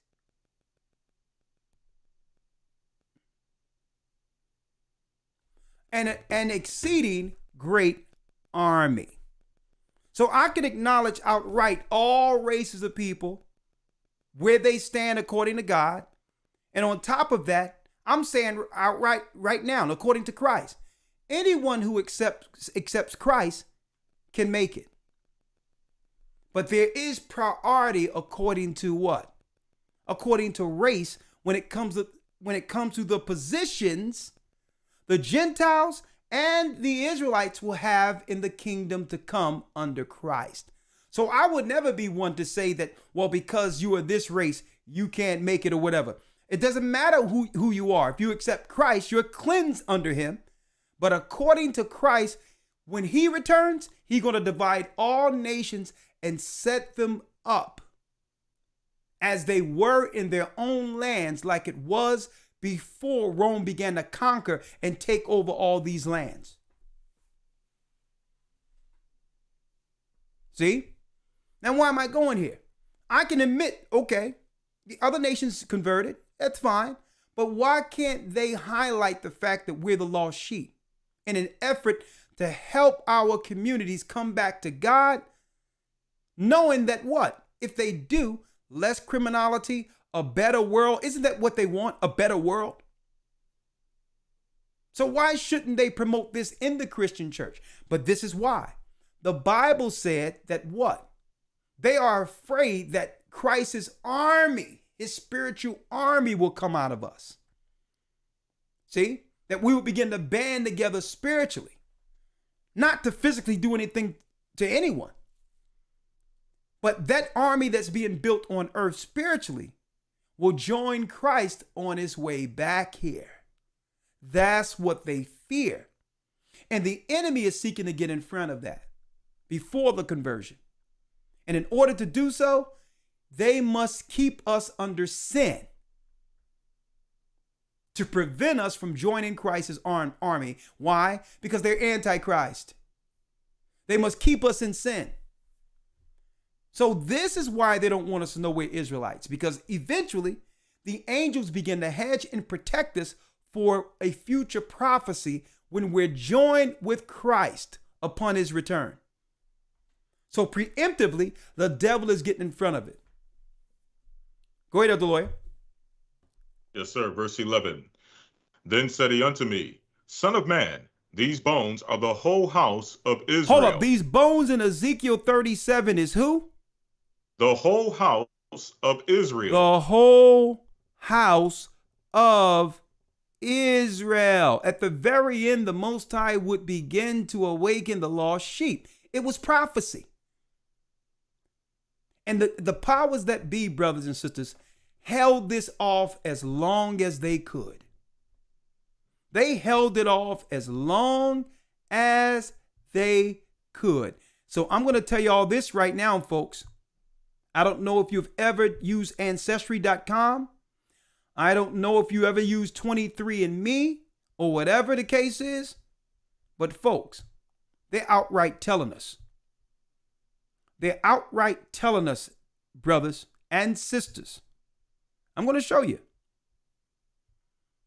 that those DNA tests can be weaponized. Let me show you. Hold on. I'm going to show you again. Those DNA tests, according to Fox News, can be weaponized. Okay? Not to say that they will do it. Who knows? But the fact they are admitting that it could happen is quite alarming. It's quite alarming. Look at this. See it?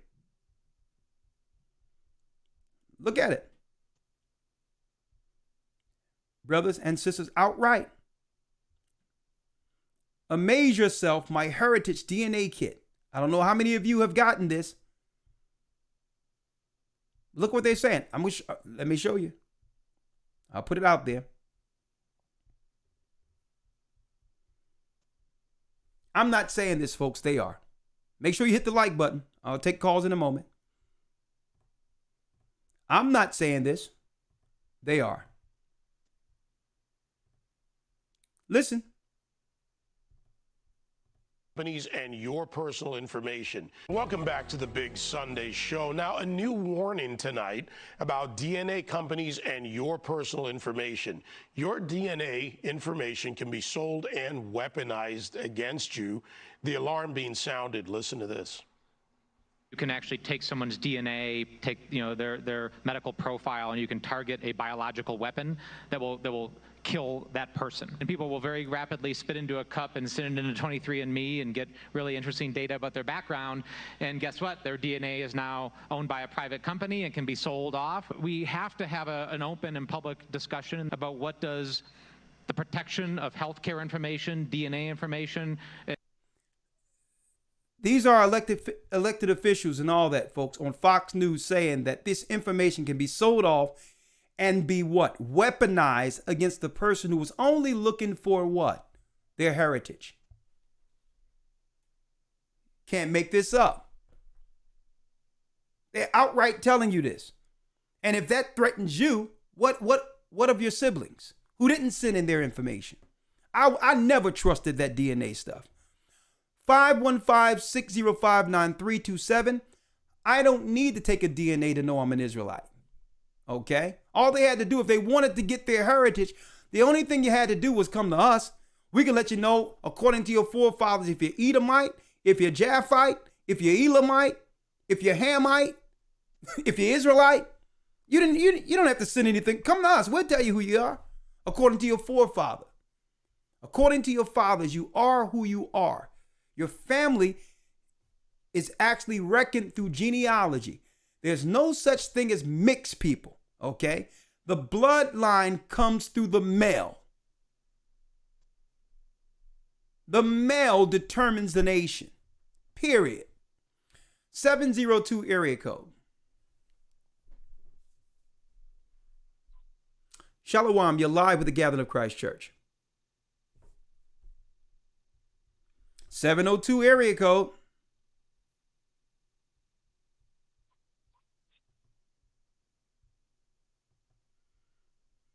(702) area code. Okay, let me go to the next call. Cora has a question. Shalom, Elder. Yeah, just a couple of questions. The first question I'd like to know, how is your brother doing? Oh, yeah, my brother. In the academy, you said you had to go to the hospital to see about your brother. I just wonder how he's doing. Yeah, thank you. I was able to go. Oh, my God. I gotta. Oh, my goodness. Please make sure there's no noise in the back when you call. Thank you, Cora, for asking. My brother is fine. I had to break out after teaching the academy and go to the hospital and get my brother out. Okay? And boy, you should have seen some of the stuff they prescribed him coming out of the hospital. Crazy stuff. But yes, he's safe. He's home. I went into the hospital. I went and got him out the next day. Okay, I ended up getting him out. A matter of fact, I was able to get him out yesterday, actually. Okay, but my brother's doing fine. Thank you for all your prayers out there. But yeah, my brother was in the hospital since last Thursday. And all of your prayers went a long way. He's home, probably eating chicken wings right now. Praise the Most High. So my brother's fine, Cora. Malcolm has a question. Hi, Malcolm. Hey, Elder, how you doing? I'm doing well. Yourself? How are you? Doing good. Look, quick question. I remember some years back, I think it was Henry Louis Gates. I think that's his name. Yeah. On PBS. And, you know, I remember he had Oprah, he had T.D. Jakes, Terry Crews, I think it was Mario Lopez. Anyway, he had a lot of influential Israelites, you know, and they had taken a DNA test. And I even remember T.D. Jakes. I believe T.D. Jakes mentioned that he was from the tribe that you just showed. Yeah, Lemba. I think he mentioned Lemba. Yeah. Or I knew he was from Nigeria. Yeah. So my question is, do you think these influential, you know, black people, do you think they really knew the real agenda behind getting their people to take the DNA test, or now that you bring this to light, it makes me wonder. It makes me think back to, those times when they was really trying to get people to really, especially our people, to take these tests. What's your thoughts on that? I believe T.D. Jakes and others are actually operating off of a script. Right. Keep in mind the Christian churches are losing people hands over fist exponentially, and it was at a time in which blacks in the churches began to ask, why haven't we examined the possibility of blacks in America being Israelites or Jews? So he couldn't ignorantly just sit back, and they could no longer dismiss the concerns of the black community when it came to this particular topic. It seemed as if they were running away from it. So of course they would have to reframe it by allowing him to say, yeah, I'm Lemba, this, that, and the other, but then turn it around with a doctrine that's still contrary to who you're claiming to be. Right. You can't say you're an Israelite now and not change your doctrine. Because what is the doctrine that came with Israelites? Christ. It isn't the doctrine that comes from the Romans today, but that was given to us through the Roman seminary school. So all in all, T.D. Jakes and others are reading from a script. Okay? But let me tell you, they put their finger in the air and test the air and see what's going on in the community. When prosperity was hitting, that was their hustle until it ran out. And now you have Creflo Dollar saying, well, I'm examining my prosperity doctrine that came from Kenneth Copeland, who's a Jesuit. Right. So because now it isn't yielding what it used to yield, and people are now accusing him of stealing and doing all types of things, because tithing shouldn't be the only doctrine you teach it. Everything shouldn't be aimed towards 10% at the end of it, right? So the whole deal, right, correct. So the whole deal they took the temperature and realized, I got to switch it up now. Now, when Kevin Samuels was actually bringing out some of the negatives that we've been ignoring in the community concerning sisters and all that, him and others were people standing against him, knowing that women were the highest demographic in the churches that were supporting it financially. Black men have left the church. Now, T.D. Jakes come out a few days ago and used the same talking points as Kevin Samuels. Wow. About sisters, saying about them being masculine and all that. I'm like, well, hold up now. He didn't say this when Kevin Samuels was alive. But what they do is they get data, they sit down with the executive meetings, and what they do, brother, is they say, what are the people saying online? Well, a lot of things are swaying against feminism, and a lot of brothers now are standing up, realizing if they don't say something against this, the community is destroyed. So now he's going to come with Kevin Samuels' talking points, because he's tested the waters and understand that it's swinging towards men fighting back against feminism now. So you have to realize it's no different than a prepared statement from the president of the United States, or from a mayor that's reading a teleprompter, when an event happens. Okay? Mm-hmm. These guys are reading from scripts. So this is why they came with the Lemba thing, so that now black people who do know they were Israelites were saying, well, okay, maybe there's some hope in him coming around and teaching the truth. But no, it's him saying, I know I'm an Israelite and I'm still going to teach this doctrine. Now leave me alone. I've dealt with it. I know I'm an Israelite now. So stay in my church, but yet stay under the same doctrine. So these guys are corporate puppets, man. They're corporate puppets outright. Okay? Because you can't say I totally agree. You can't say you're an Israelite and not come with the doctrine that was there with Christ from the beginning, knowing that the original church were all Israelites. There was no such thing as Gentile apostles. Okay? The first church were all Israelite. They were all black. Okay? But great question, brother. Great question. But yeah, they're changing their tunes now. Their tune now. Why? Because the church is losing hands over fist. I mean, look at this. Look at what's going on in this church right now, brothers. let me tell you, there's more sisters on the line right now than brothers. So they not only are losing brothers anymore, they've already lost the brothers out of the church, the strong men out of the church. Right. They're losing sisters now too. So this is the way in which they can try to hold on to the few they have left, brother. Really. Okay? Yes, sir. Thank you. Appreciate you, Elder. Appreciate you. Thank you, Malcolm. And I don't know if you're going to be on Patreon, but I got a lot to drop this Friday on Patreon. I hope to see you there. I'll be there Friday. I can't wait. Thank you, my brother. Shalom. Thank you. You have a blessed night. All right. Oh, yeah. Everyone is changing their tune now. Everyone is changing their tune. All right. Let's see here.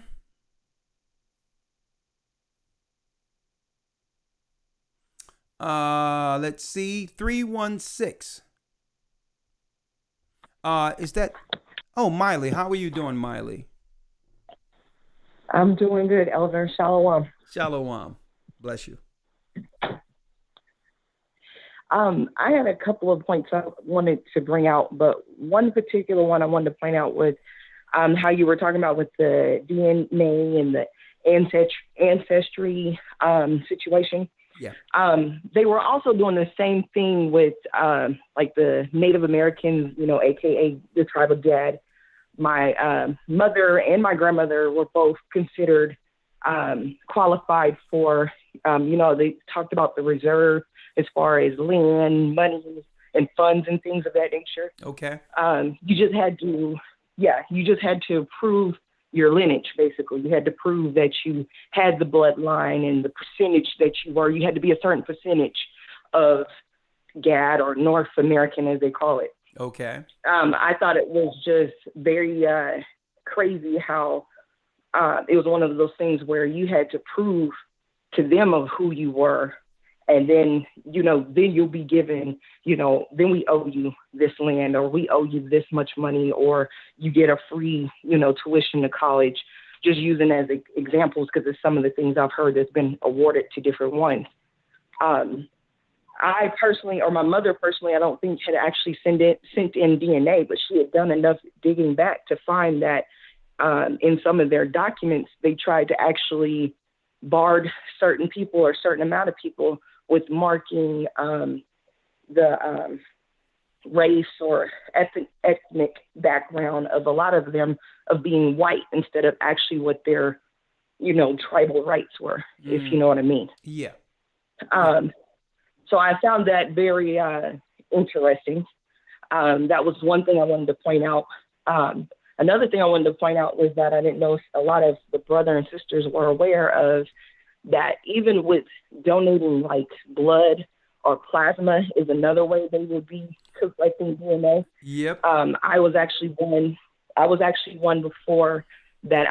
Before coming in the truth, I did actually donate plasma for a while there, and I just thought it was really funny around the time of the peak of the pandemic, if I could say it that way, that all of a sudden was a very high demand in plasma donating to the point that they were willing to double and triple, the money that they were giving out to get people to come in.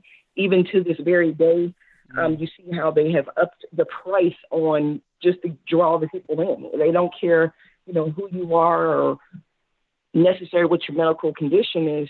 They just want that blood. They just want that plasma. They want access to the DNA. So that was just a point I wanted to bring out, well, that's to quite, everyone. Yeah, that's quite interesting, sister. First and foremost, thank you for calling in, Molly. Yeah, first of all, they found ways of now technically redlining those races of people who now realize they're owed, like the North American Indians, like our people. So now they can use genetic testing and say, well, the test came up faulty. We owe you absolutely nothing. While yet you got your $5 Indians. The $5 Indians where they were supposed to allot lands to North American Indians, but yet there was what? There was these white people who came in, was able to fill out the certificates for $5 to change their ethnicity to North American Indian. And by default, give them access to what belonged to the North American Indians. diluting the pool, or have them, like the majority of people that own these reservations and these casinos and all that, these are Europeans. Mm-hmm. But now they were able to get in as $5 Indian. So they're going to redline or try to do a trick with the DNA too, to say, well, okay, we looked at the DNA, you don't qualify. Another way of disqualifying the people they've oppressed. But here we go. Yes. That's why I'm like, nix your DNA. Yep. It's all a lie. Your science is a lie. And when it comes down to your science, it's always tilted, sister, in their favor. That's why I'm also looking at right now how our people in specific, right? I'm talking about the original slaves who didn't immigrate to America are looking for reparations. And now you got the Pope apologizing to the transatlantic slave Africans, right? Because by doing so, it dilutes the pool and it changes the conversation. When really, nix that. Start off with the descendants of slaves here in America, and then every other country can go to their country and follow suit. Not letting them dilute the pool by saying, yeah, I apologize to all Africans.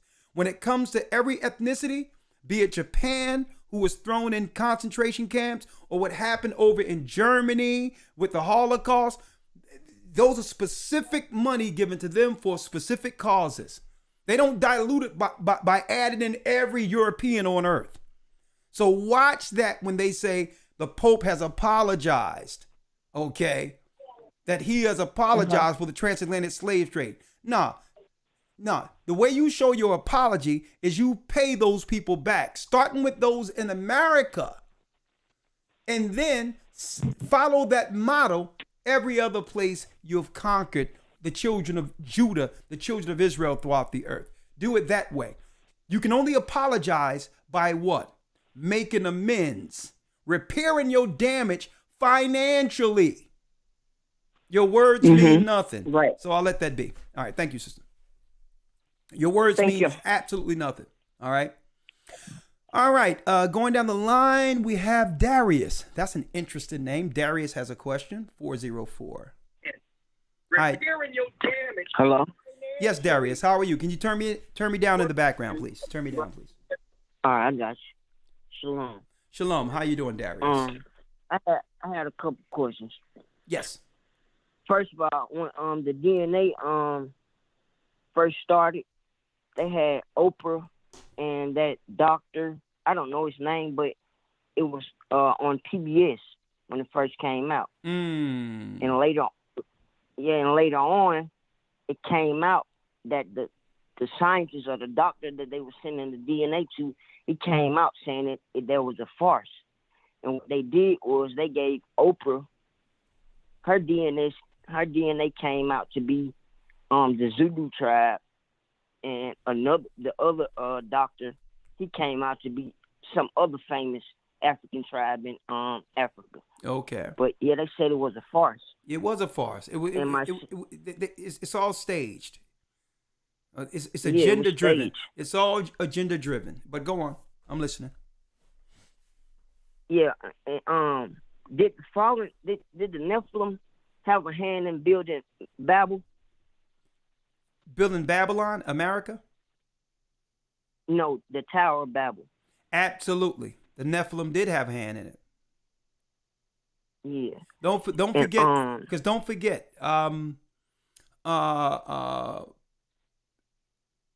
Nimrod was known as the giant slayer. So they feared Nimrod. So yes, a lot of them were actually working under Nimrod. Yeah. And so yeah, the curse of Cain. What about the curse of Cain? Was he cursed? Was he cursed because he uncovered Noah's nakedness? No, you mean Ham.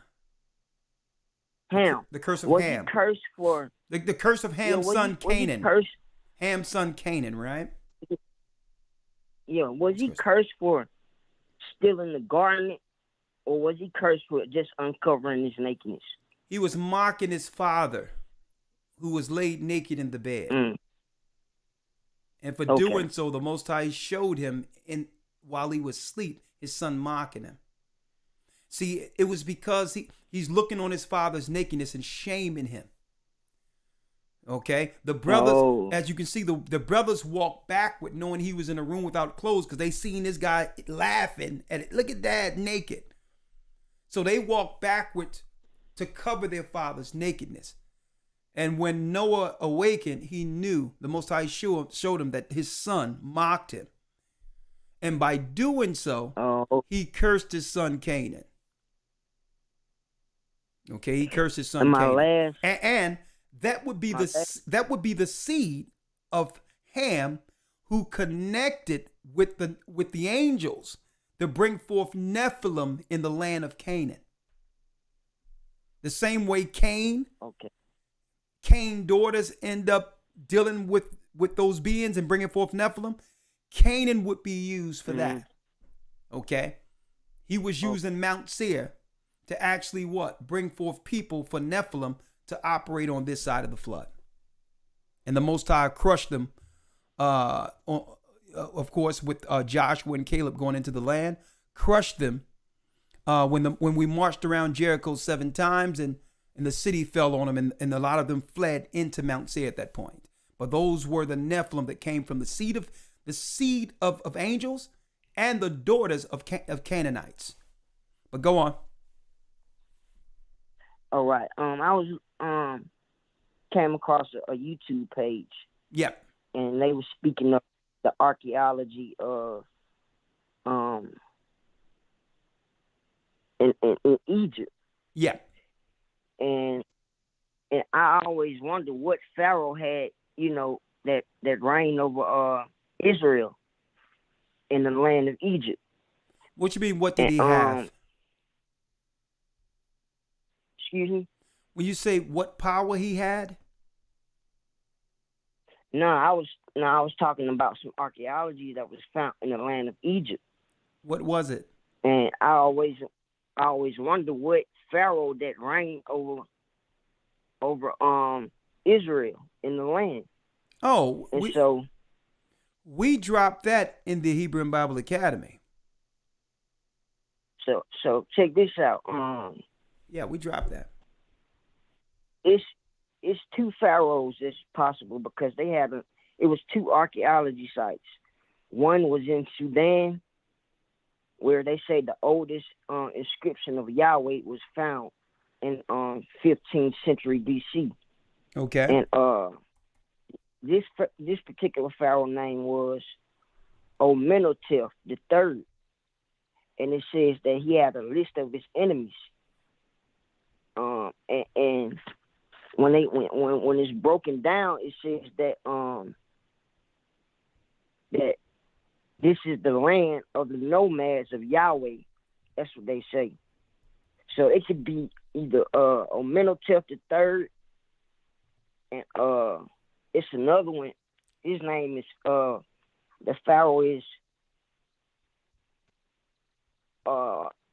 it's spelled MERENPTA.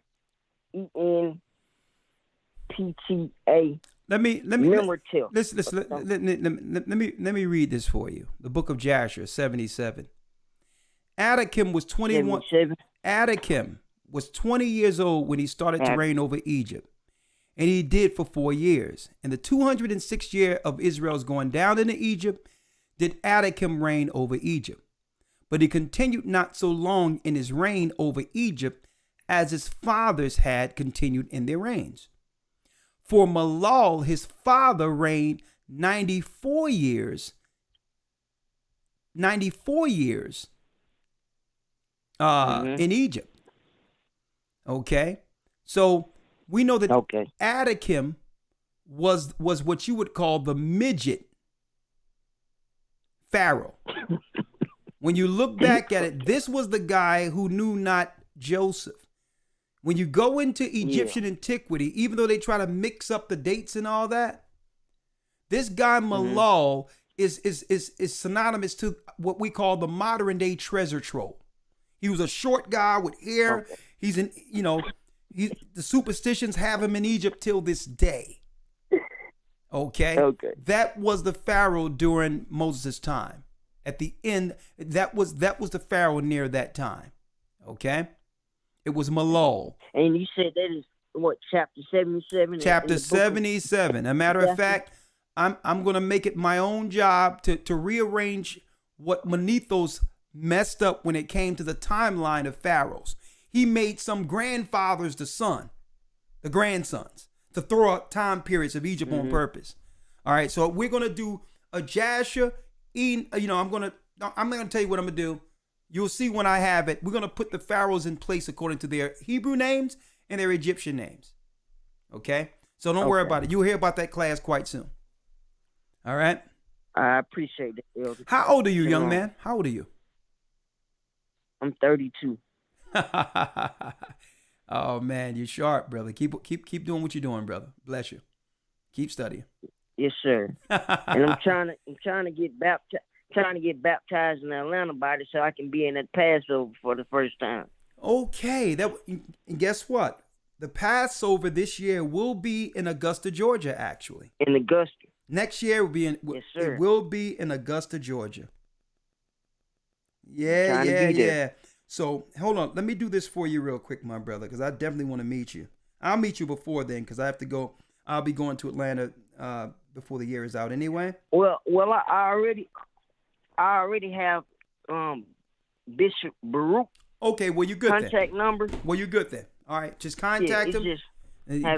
Get it going. Get it going. I've been having trouble with the transportation trying to get there. So. Well, let him know you have trouble with the transportation, so we can help you. Okay.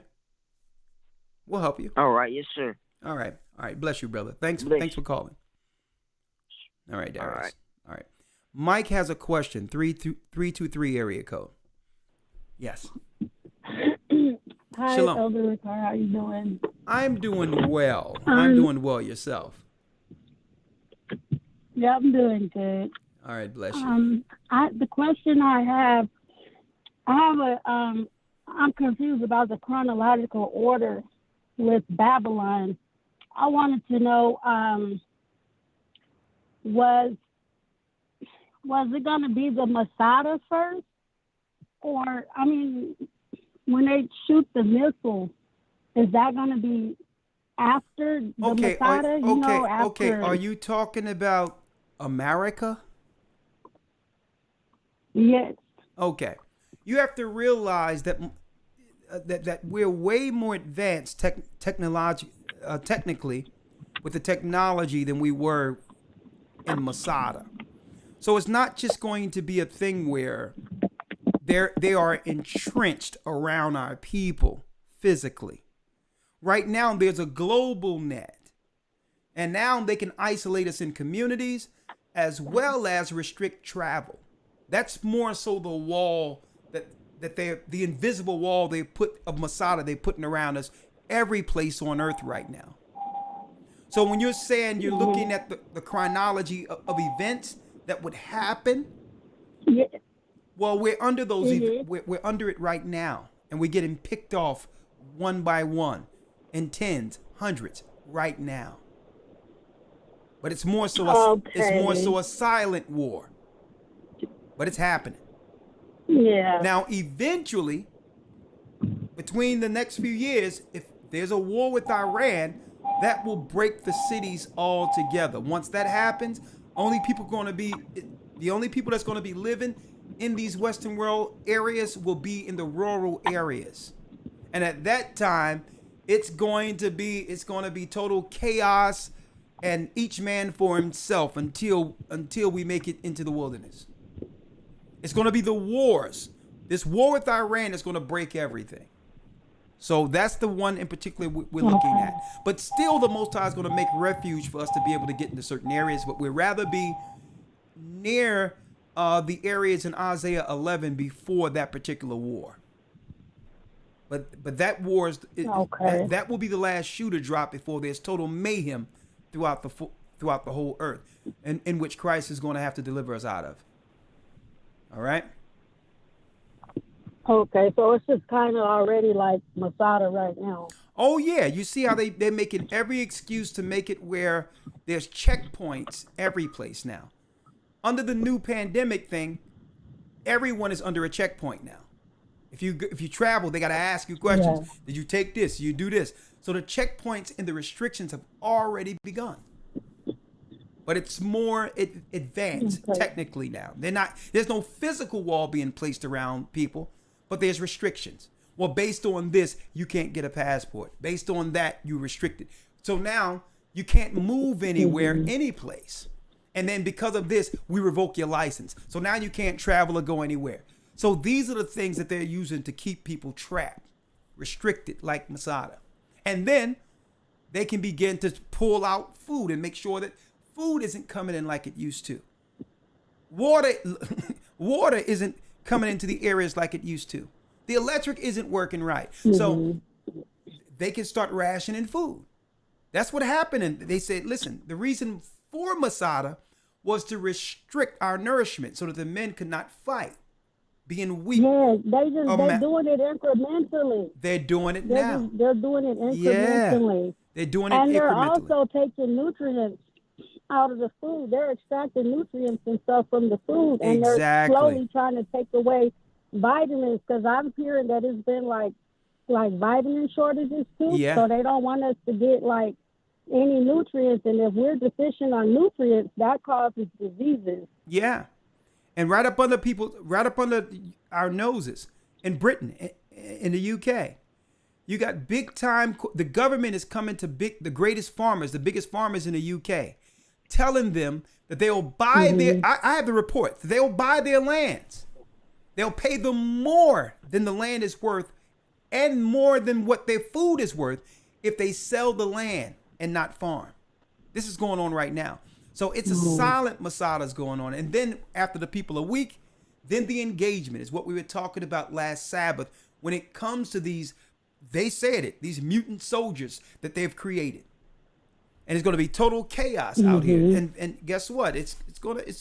Hey, only the strong is going to survive what they're cooking up right now. But hey, here's the times we're in. Hey, Elder, we must be hedged. I lost my mother too. And I'm sorry to hear that. I wouldn't want my mother here I wouldn't want my mother here to deal with this anyway. Yeah, I understand.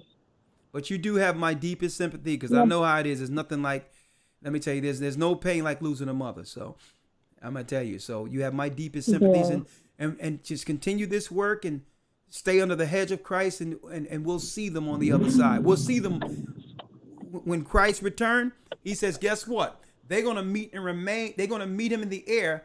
And on the way back, we'll see them. So, all right. Yeah. Bless you, sister. Okay. Bless you. All right. Shalom. Shalom. All right. Going down the list here. Going down the list. Hold on. I think I muted myself. Unmuted. What am I doing? All right. Okay. Going down the line. 954. Bobby has a question. Bobby. And thank you. Thank you for all your support. Thank you all. We got the Hebrew Bible Academy. We're going into the judgment of the nations, leading to the battle of Armageddon this coming Sunday. Okay, week 11. Okay, so I hope to see you in the Academy. Y'all know that these lessons are like none on the earth. The way we break it down with the news and all that, news, real-time reporting, stuff that we cannot even talk about here. Elder Lawya has the Hebrew 101. And yeah, we're taking enrollments for the Academy. So if you're interested, go to historytimes.org and get in for the next 3 months. So come on in. All right. Bobby has a question. Come on, Bobby. Shalom, Elder. How are you, Bob? I'm doing okay, sir. I live in the Fort Lauderdale area. Okay. And is there a church here where I can get baptized? Absolutely, sir. How old are you?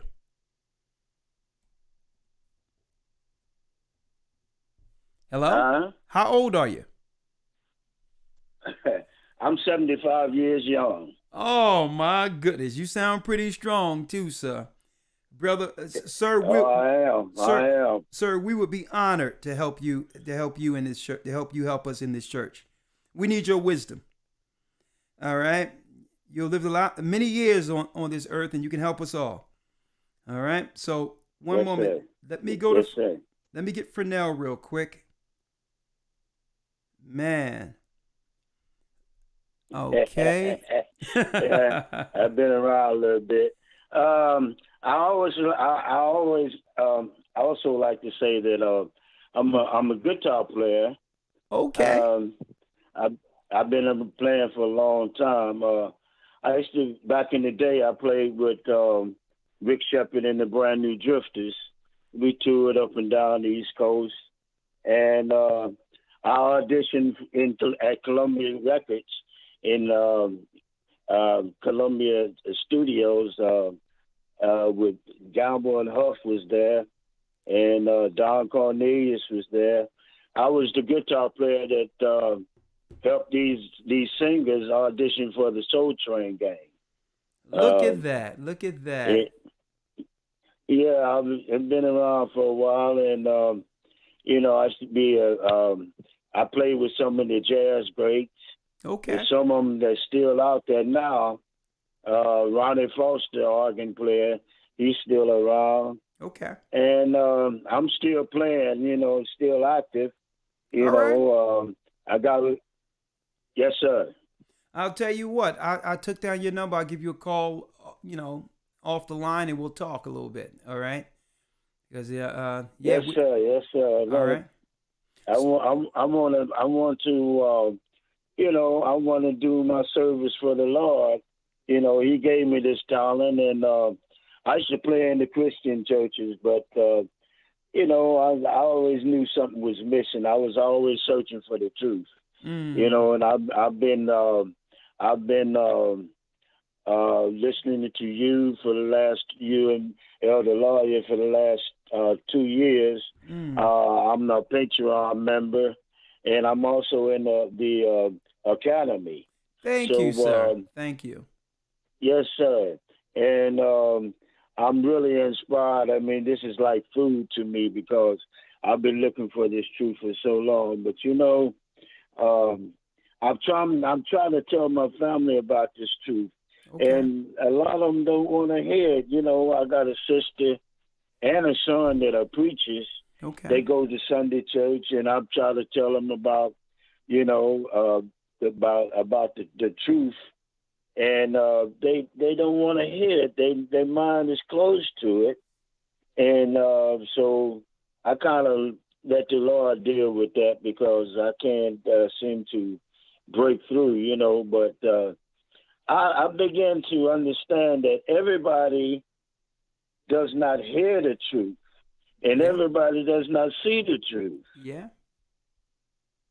And so you're right, sir. You're right. I think I'm one of the ones that I can see the truth and I can hear the truth, and it resonates with my truth that's inside me, which God gave us from the beginning before He sent us. Yeah, you're right. You see, so I don't worry about that, but I want to contribute. I mean, I like to. When I come to worship, I just don't like to be one of the congregations. I want to be up there contributing. I'm been a musician for a long time. Well, we're gonna help you with it, brother. That's my Well, when yes, sir. I'm gonna have Nathanael reach out to you. He just confirmed that he's gonna call you. He just did. So, and I'm gonna call you one-on-one. And we'll discuss it together on how you can contribute. We would love for you to play with us, and I would love to hear your music. I would love to work with you. So I'll call you up, sir, and I hope to learn the same way you can learn something from me. I can learn something from you, my brother. It's time. All right? Yes, sir. Yes, sir. All right, thank you, and sir. I'll be looking forward to that call. I will. All right, Elder. Bless you, sir. Shalom. Shalom. Yes, sir. Look at that. Look at that. Almost 80 years old. That's humbling that the Most High can... Let me tell you, it doesn't matter your age. The Most High can bring you around because usually it was what a lot of us were waiting for. He's been waiting his whole life to actually make sense of the time periods he went through. Can you imagine what he went through? The civil rights, during the time when Sam Cooke was here singing, and even before that, right? So now the Most High, at the very end of his life, answered all the questions concerning why our people were redlined, Jim Crow, chattel slavery. And now he's at the very end before the coming of our Lord, understanding it all after going through it all. I mean, I can't wait. I know he has some stories. I'm going to definitely reach out to you, sir. Cynthia has a comment. Look at that. Most High waking our people up. How you doing, Cynthia? Hello. Hi.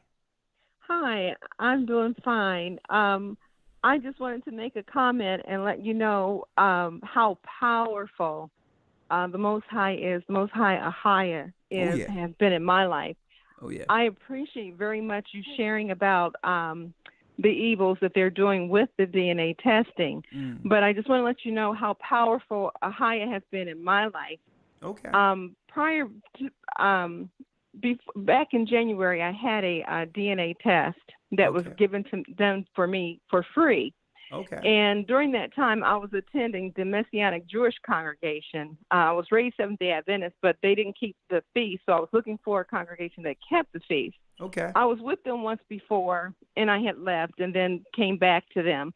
And but then after I got about 4 days before I got my DNA test result back, I saw a documentary on YouTube about the African Americans having exact DNA ties to the tribe of Judah in Israel. Okay. So they listed the Western African countries that the people from that left Israel in 70 AD where they lived, and so they listed the names of those group of people. So when I didn't know what my DNA test result was going to be like or what it was going to say. I was looking for something else actually in it.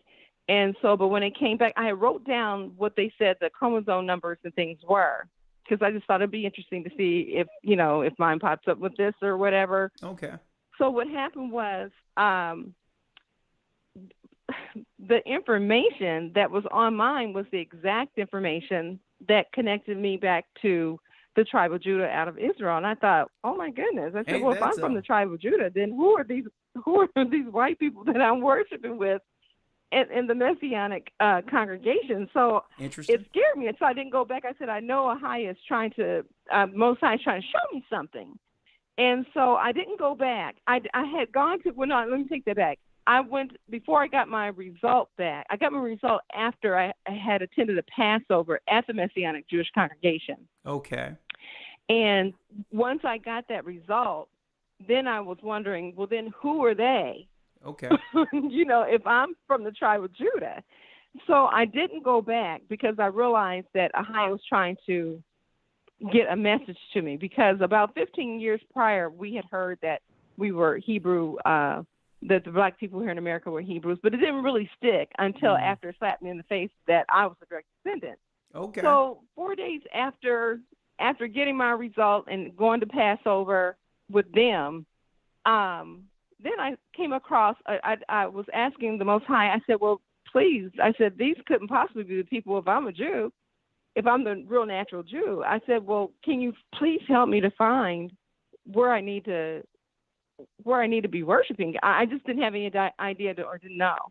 Okay. And so a few days later after that, you came across my YouTube thing. I was searching for something else. I had never seen GOCC before.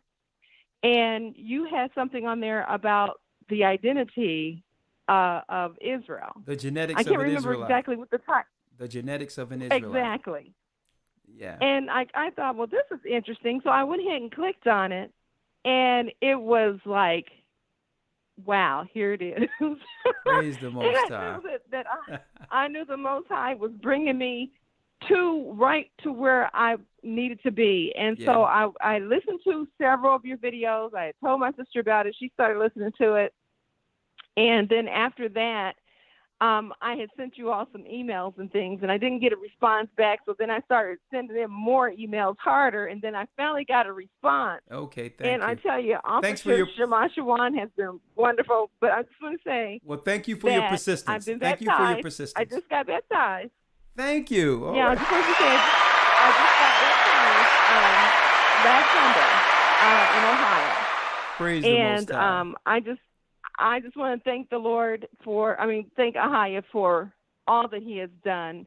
And I will I will share with my family to make sure that they don't get their DNA testing because of what the evils that they're trying to do with it now. Yeah. But I'm glad that Ahaya has used it for my good Look to at bring that. me into the truth and to also, I got a chance to be baptized in Ahaya's name. Yeah. And I've met all the wonderful officers and to be with the gathering. Praise so the I Most just wanted High. to thank you for that. And don't forget, the Most High said we shall trample on scorpions and not die. So it doesn't matter what the enemy devices are against us. No weapon formed against Israel shall prosper. So as long as we're under the hedge of Christ, Right. it doesn't matter what they try to do. The Most High always has a spiritual antidote. He has an answer for all that. So I'm not putting this out there to scare anyone. I'm more so putting it out there to let everyone know that you cannot trust these people. They're eugenicists. They're Satanists. Right, exactly. Okay. Well, thank you, sister. I really appreciate you. Well, And welcome thank to you. the body. You're welcome. You had something to say before I go to the next call? I heard you about to say something. I'm sorry. I didn't hear your question. What did you say again? No, did you have another question? Or are you okay? No, I don't. I'm finished, All so right. you can go to the next caller. All Thank right, you. thank you. Uh-huh. Hey, brothers and sisters, you see how that works? Out of nowhere, she get a DNA test and go through what she had to go through. And then the genetics of an Israelite comes up on her screen out of nowhere. Hey, that's the Holy Spirit. That's the Most High is working to bring his people again to him. So all praises be to the Most High. Danya has a question. Shalom. Hey, Shalom, how are you? Can you hear me? Shalom, yes. I'm doing fine. This is Danye from the Virginia body. How you doing, Danya? How you doing, Elder? I'm blessed by the best, and his name I'm is doing Ahaya. great. Talk to me. Shalom. Yeah. I got a question. Yeah. And I might be mistaken because I've been in the academy for about a year and a half. Okay. I might be mistaken, but is there? I thought I heard on the academy that there was an account of Noah having a son that didn't make it on the ark. Oh no! That actually tried to build his own ark. Well, no, you didn't hear that in the academy. There's a Jewish legend. A Jewish legend of Og. The grandson of Semjaza, holding on to the ark, climbing into a mountain and living in an air pocket until the water subsided. And then after that, he crawled down and he became Og, king of Bashan in the Bible, the king of the giants. So, and guess what? The Josephus history confirms that there were some who did hold on and escape from Mount Ararat, that mountain. So, and that's and what's stated in Josephus wasn't just biblical history; it was the Gentiles' historical accounts of giants who actually survived the flood, and that's through the Josephus and the legend of Og, of how Nephilims began operating on this side. It wasn't Noah having another son. No, that didn't happen. Okay. All right. Okay, thank you, because I was kind of I don't know why I thought that. I might have been looking at something else. No, I have one more question. It was Og, king of Bashan. But go on. What's the other question? Okay, the water. I don't know if you was aware that there's islands in Antarctica that's listed after has one named Corona, one named Delta, one named interesting. I think it's Omicron, I believe. Okay. And it's crazy because when I think about that, I don't know if you was aware of that, but when I think about that, but it would be it's quite interesting. If you do have that information, I would like you to send it to Gathering as One. I would like to take a look at that. That's quite interesting. Okay, I definitely But you know, will. Antarctica was the original land of the fallen angels who were in ice during the time of creation. Yeah, but go on. So if that is that now, that's how I go and travel in my mind. So my train of thought goes now. If that did come, if those things are named after the certain injections, certain medical experiment. Let's try to talk around that because I don't like to stay on that because YouTube don't like the conversation outside of the narrative they have out there on the media. So but try as much as you can to get on it and get off of it because I don't want to have to deal with that on this channel. Then that physically would be the same as the days of Noah because they didn't make it in the flood neither. Yeah, and it would be out in everybody physically that there was unthawed. I'll tell you what. Are you on Patreon? Yes, sir. Okay, so just hold this till Friday because there's something I'm about to show you on Patreon that's going to blow your mind that links into what you're talking about.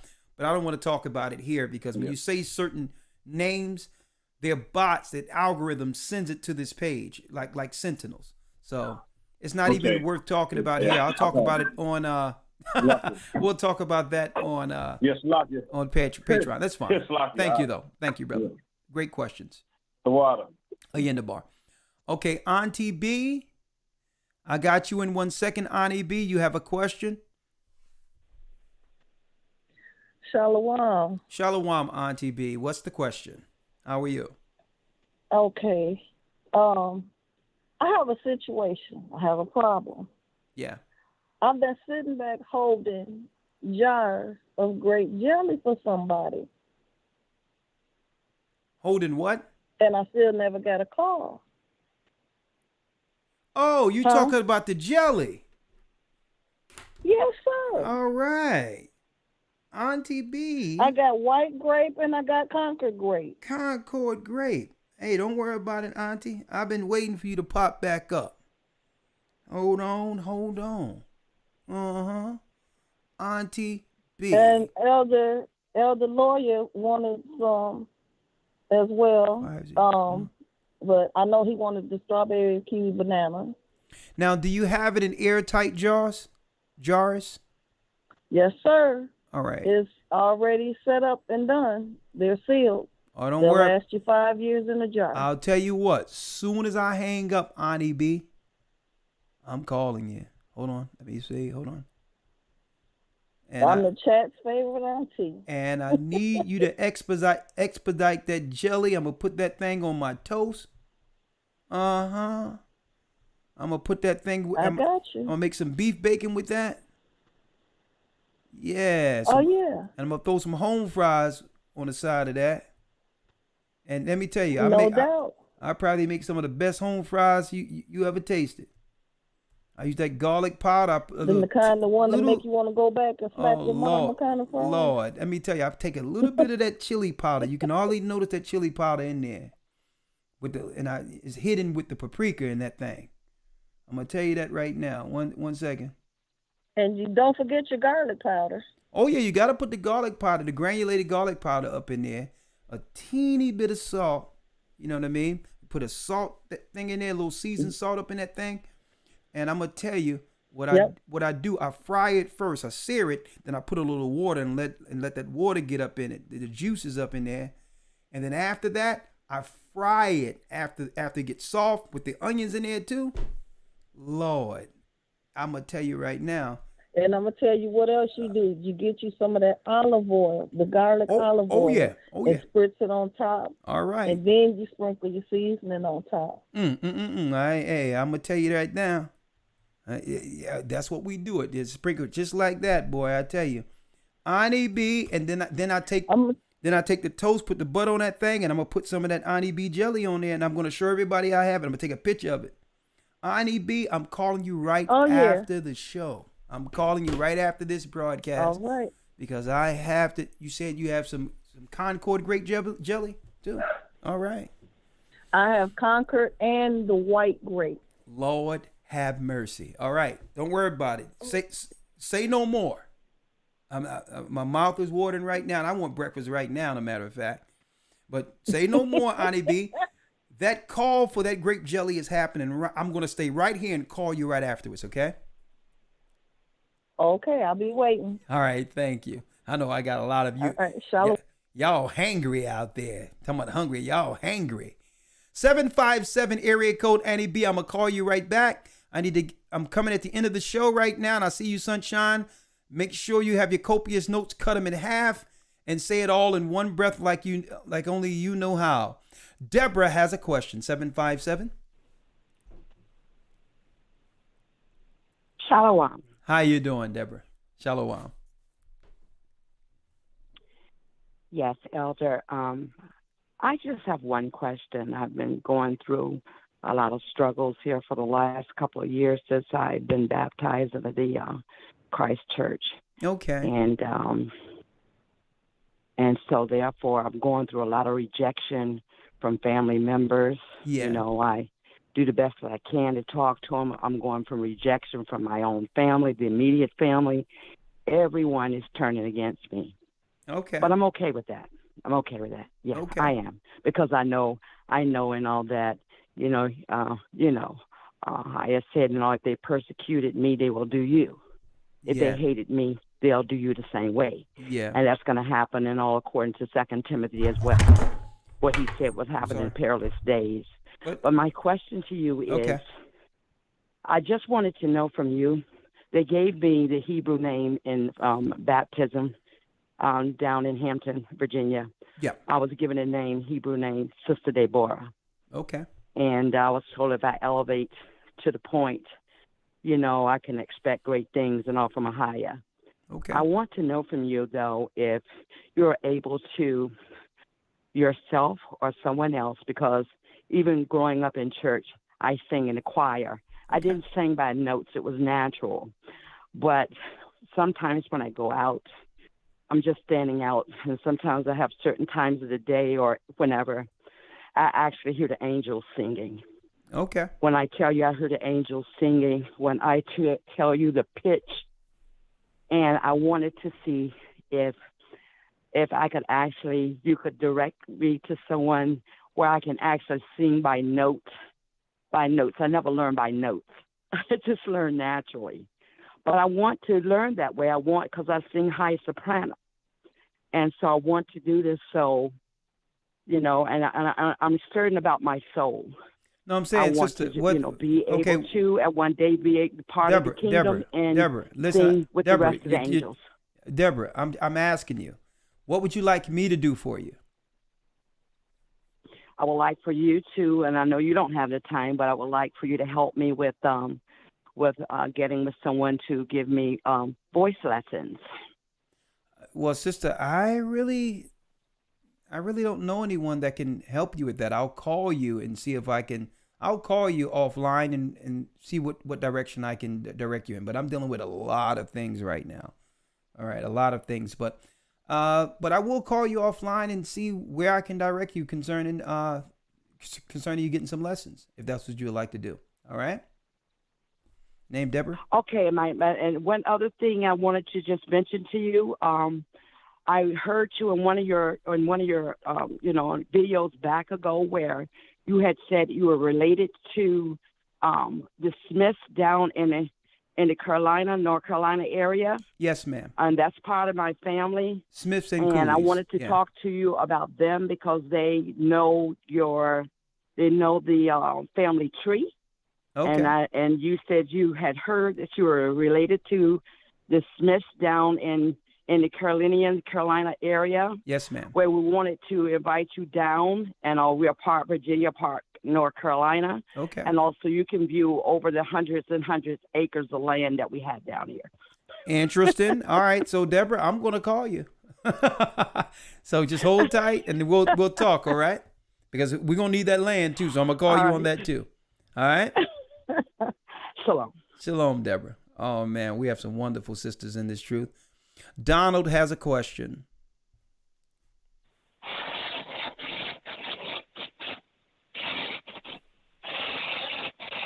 All right, Don, like you filing tires right now. I don't know, changing tires, I don't know, but I'll get back with you. 678 area code. 678 Latoya. Shalom, Elder. How you doing, yes, Latoya? Yes, hi, shalom. Shalom. How are you? Can you hear me okay? Yes, perfectly fine. Okay. Perfectly fine. I'm very excited and nervous. So let me.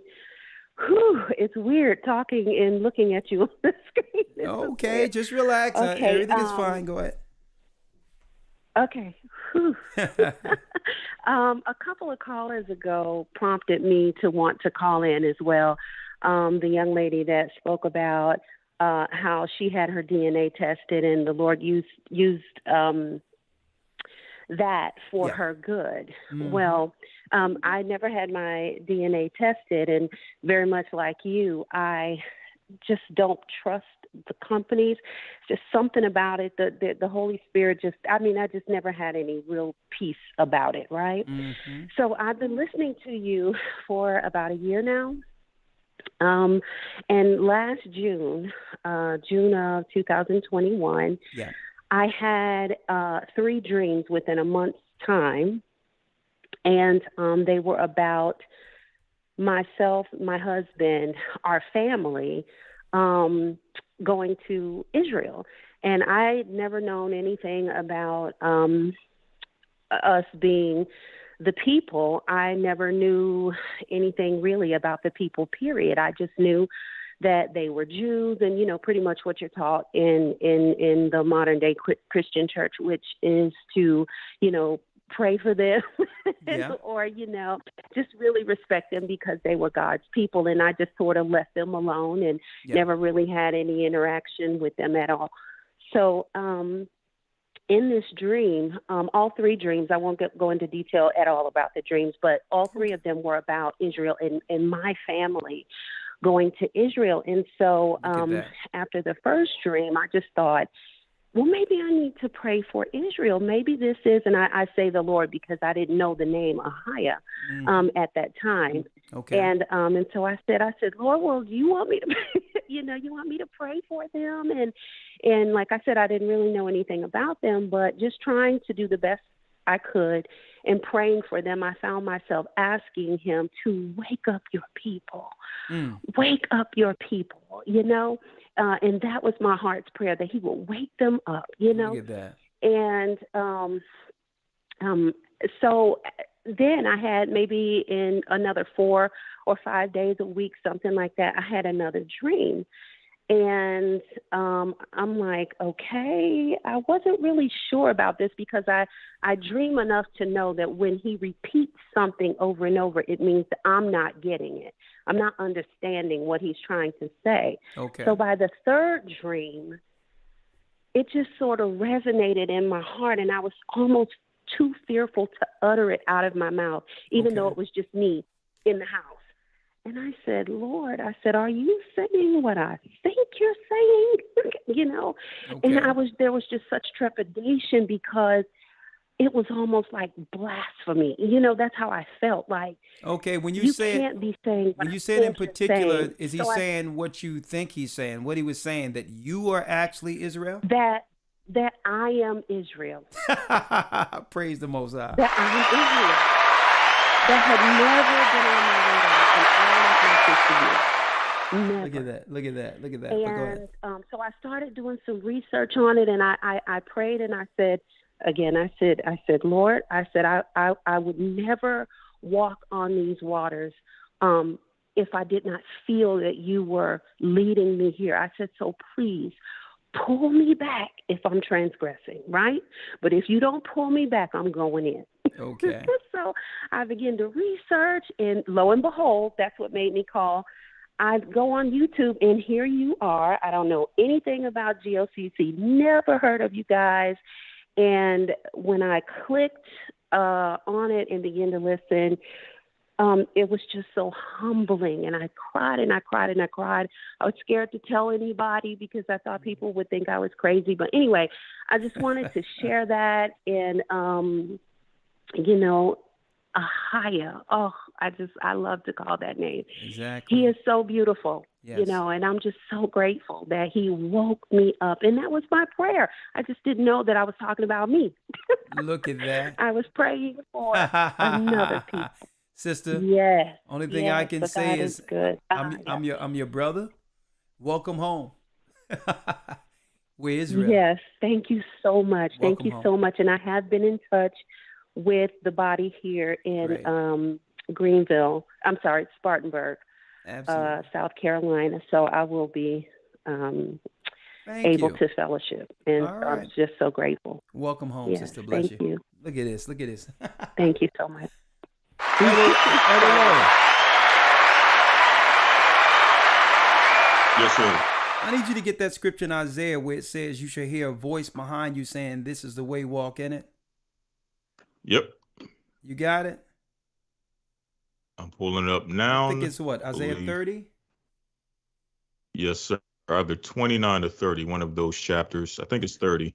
Yeah. Let me see here. Look at that. Yes, sir. Isaiah 30, verse number 20. Yep. Let's read it. And though the Lord give you the bread of adversity and the water of affliction. Though he give us the bread of affliction and what? Though the Lord give you the bread of adversity and the water of affliction. And the water of affliction. Even though we're going through hell under the hands of our enemies. Read. Yet shall not thy teachers be removed into a corner anymore, but thine eyes. Your teachers will not be moved into a corner anymore. That means you're not going to see your teachers in your churches or in one of those corner churches you see in our neighborhoods. But what? But thine eyes shall see thy teachers. But thine eyes shall see thine teacher. The Most High is going to send teachers contrary to how we thought we would see them. Read. Verse 21. And thine ears shall hear a word behind thee saying, this is the way. Hold up. Walk Now, ye in it. and that's the Holy Spirit. That's an angel. It's bringing forth the Holy Spirit to turn you around and say what? This is the way, walk ye in it. This is the way, walk ye in it. The Holy Spirit will confirm. He'll turn you and have you see your teachers and say, you know what? This is the way, walk ye in it. Follow it. Listen to it. There's a lot of stuff out there, a lot of doctrines, but it's confirmed in the Spirit. You'll know when it's right. You'll know that there's a lot of religions out there. But when Christ was walking the earth, there was a distinct sound, a distinct doctrine that drew men to the Almighty. And you will know that it's the Most High that's working through men to do what? To bring again Zion. Thank you, Elder Lawyer, for that. That was the Holy Spirit. I wasn't there in your home when you opened up your computer and seen us there. We just put it out in the wind, and the Most High took it. All glory goes to him. Thank you, Elder Lawyer. Yes, sir. Donald has a question. Shalom, Donald. Hello. How are you doing, Don? Hello, sir. How are you? I'm blessed I'm by fine. the best. How are you? Can you hear? Yes. Can you hear me? Well, there's a little, we're talking on top of Fantastic. each other. There's a delay, but I'll give it space. Go ahead, Don. Okay, great. All right, well, I'm on the road right now. I'm out in the desert of coming across Texas. I just left from California, so I'm a truck driver. Oh, okay.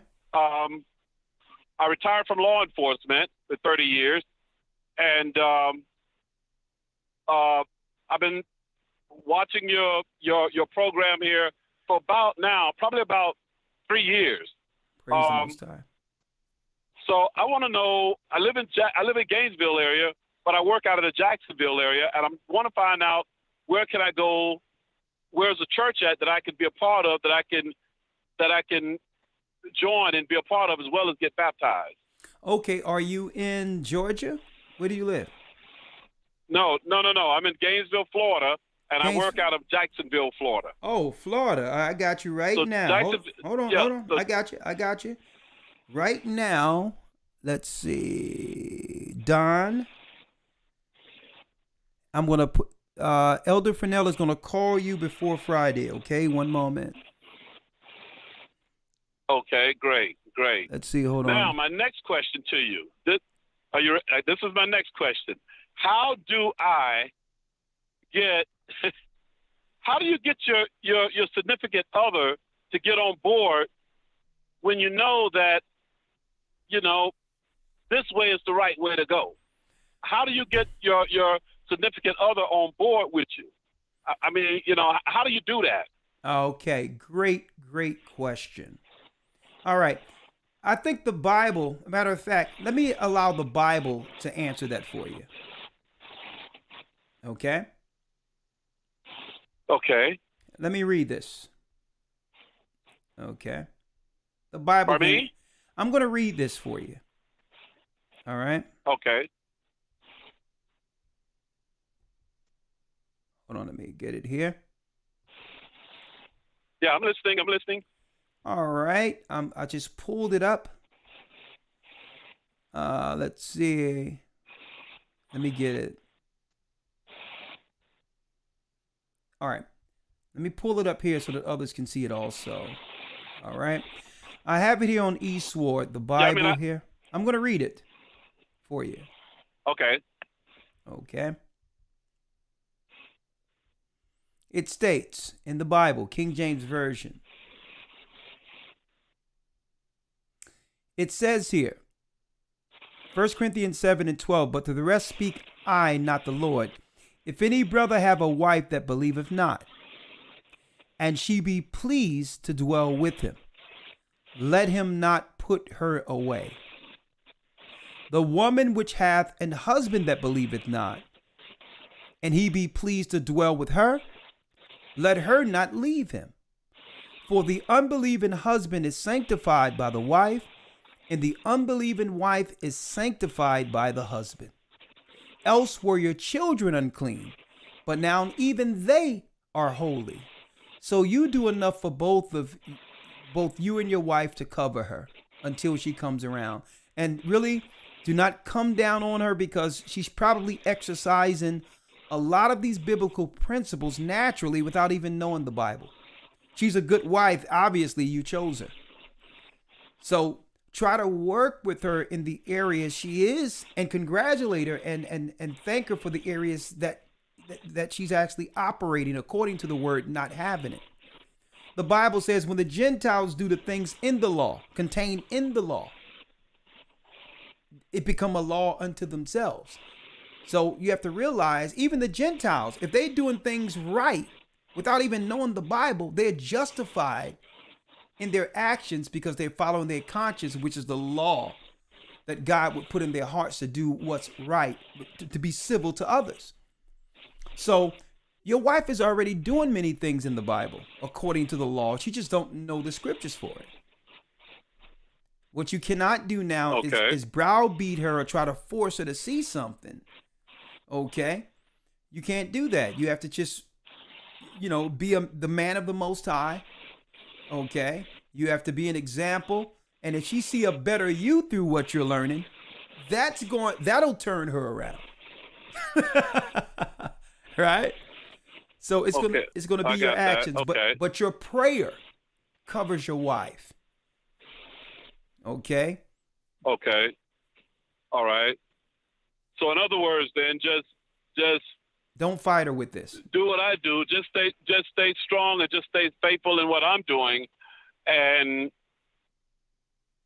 I guess in other words, I just hope and pray that she see it in. I guess what I'm getting out of your message is that she see it in me.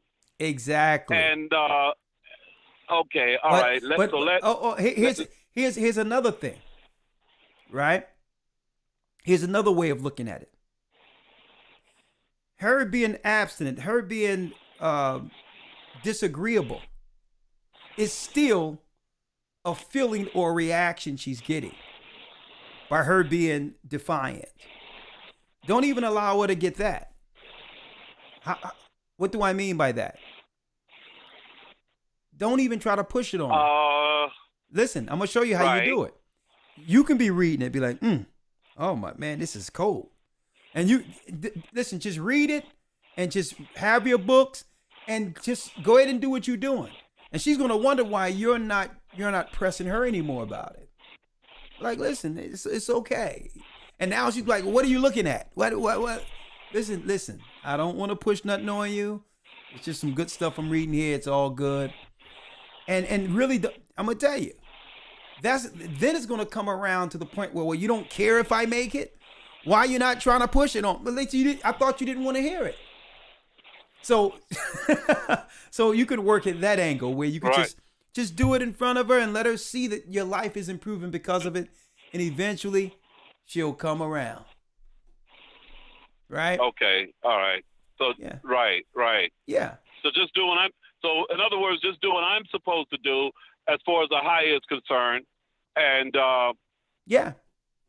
just let her see his works in me, and then I guess it should just go from there. And the Most High will eventually bring her around. He will. Okay. Got you. All right. All right. Thank you, sir. All right. Thank you. Bless you. All righty. All right. Bye-bye. Same to you. All right. We only have a few calls. Khadijah. How you doing, Khadijah? Has a question and a comment? Yes. Shalom, Elder Rawchaa. How are you, sister? Talk to me. I'm well. Thank you for taking my call. Yes. You're welcome. I'm a little nervous, but I'm gonna get this out. Okay. Oh, okay. So, I never learned about the GOCC Church or your teachings until this year, January 29th. Okay. I was invited to the upstate New York body, and I went there, and I learned a lot of great things. And March of this year, I went to the Passover celebration in Pittsburgh. Okay. And in June, on June 12th, 2022, I was baptized. Oh, shucks now. It was the best decision I ever could have made in my life. I'm in the academy, and it's true, just like you said, I have learned more, and this is my first academy. I've learned more in these 8 weeks than I have ever learned, and I'm so thankful for that. Praise the Most High. So thankful for that. Thank you. Thank you for participating. I told you you wasn't going to be disappointed. You want to be. Most people think it's going to be a regular Bible study, and a lot of people. Let me tell you, we get a lot of responses from newcomers and saying, "I didn't know it was all this." Right? We put a lot of work, a lot of effort into edifying, and it shows. Yeah. Thank you. I appreciate it. Absolutely. Praise the Most High. So my question, what you touched upon this evening with your lecture was very great, and it made me think. I had been doing some research on the prophet Ezekiel. Okay. And I learned that Ezekiel is of the priestly line of Zadok. Yep. From the sons of Zadok. Yeah, Levites from the sons of Aaron. The bloodline of Aaron. Yes. Yes. Yeah. And on tonight's lesson, you touched upon that, about how these certain men from these tribes had this DNA which linked them to that Levite tribe and Aaron's bloodline. And you mentioned the Essenes. Yes. The Essenes are also the sons of Zadok, who fled Babylon during the fall of Babylon and became almost monks in the wilderness. Eventually, they went to the Dead Sea and they began to train and rewrite some of the books to preserve them to what we have today. A lot of records that the earth has helped.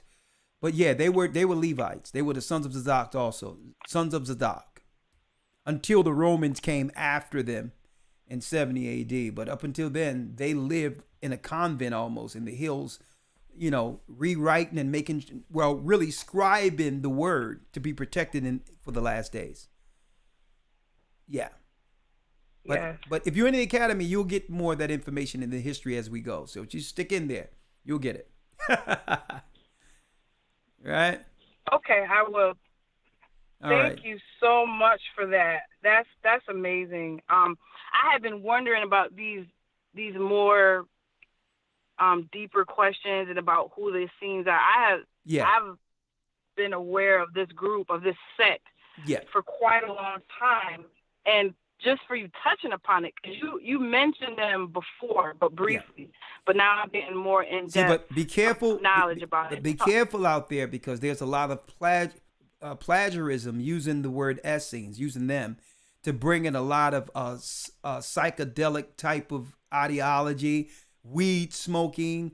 They try to connect that with Essenes. And not only that, there's a book called The Gospel of Essenes that came on the scene almost 200 years after the Essenes were already off the scene. So you have to be very careful. Wow. There's a lot of false doctrine out there with the name Essenes to it that have some true doctrine concerning how they operated there, but then it's going into New Age and all types of wickedness that has nothing to do with the sons of Zadok. Okay, so be careful. They was one of the greatest threats to the Roman Empire when it comes to the doctrine, how they would preserve the doctrine to go against Mithraism. So let me tell you, hey, those guys were serious. And people try to look at what's going on, the Tibetans and all these people and the Shaolin Temple and all that and what they were dealing with. But this was on the righteous level. On the righteous level, dealing with knowledge. Okay, they like to uphold the Shaolin Temple and all that. No, they dealing with all types of hot mess over there, worshiping a dragon. We're talking about real spiritual men who separated from everyone to preserve the word of the Almighty on a serious level under a serious priesthood, and a priesthood that even Christ confirmed. But you know what? Boom, you've done it, sis. You have done it. We need to do a full lesson on the Essenes. It's coming up. I'm going to work on that for the academy. I'm going to write that down right now. Boom. I would so much appreciate that. Oh Lord, hold on. I'm going to write it down. You see, y'all help me out all the time. An Essene lesson. Woo! I will be front row for that lesson. It's going to happen, sister. It's going to happen. Thank you. Thank you. See, these conversations when two or more gathered, he's in the midst. Let me tell you, you all inspire us, because this is going to have us break down and go into a hard study. Strictly Essenes, sons of Zadok. Where their bloodline? Where did they go after the Babylonian captivity? How did they hide? Who helped them hide? I'm talking about the angels and all these things. Don't worry about it, sister. Super duper bad. That's going to be a bad lesson. I really appreciate you. Yeah. Thank you, Khadijah. I appreciate you too, Elder. Welcome home, sister. It's good to be home. Thank you so much, Elder. Oh, that's going to be awesome. Thank you, sister. I know, because even when I was in England, I went into the Essenes before. Overseas, I'm like, why didn't I just do a lesson strictly on the Essenes? Oh my goodness. Thank you, sister. Hey, next Hebrew Bible Academy. That's right. I'm going into it.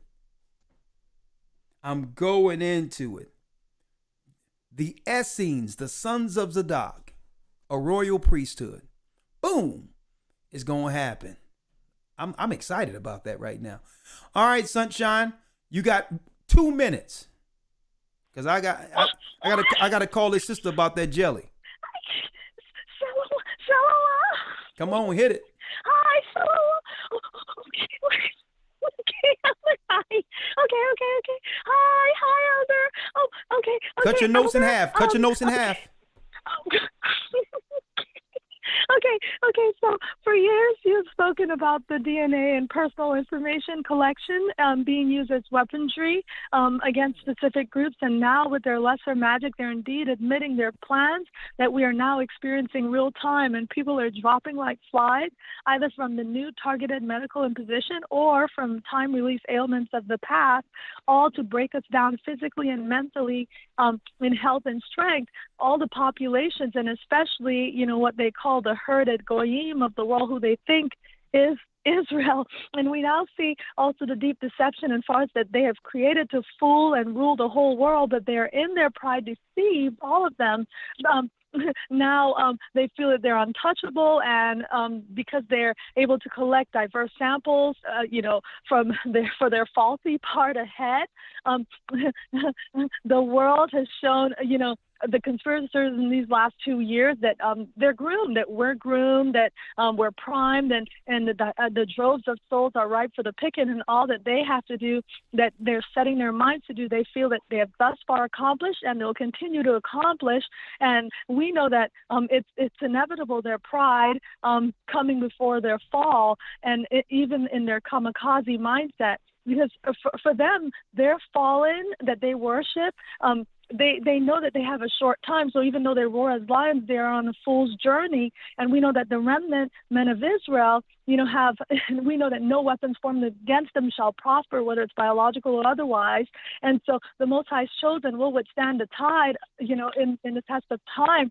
And even though, like dogs, they grab to a bone and refuse to give up their sinking ship, they refuse to admit our existence to the world as God's chosen people, because admission would mean their defeat automatically. And with this admission, they can see the kingdom is lost from their hands, just like it was from Nebuchadnezzar's and the Medes and Persians, Grecians, and Rome before the deadly wound was healed. So Christ said the kingdom cometh but not by observation, and they with blood in their eyes can see that the kingdom is on the horizon, on the Yeshua, that is ours. It's here, and it is finished, like Christ said. And we are biding time. Both Israelites and the nations can feel the tide changing, and the Most High Spirit is poured out on the whole world.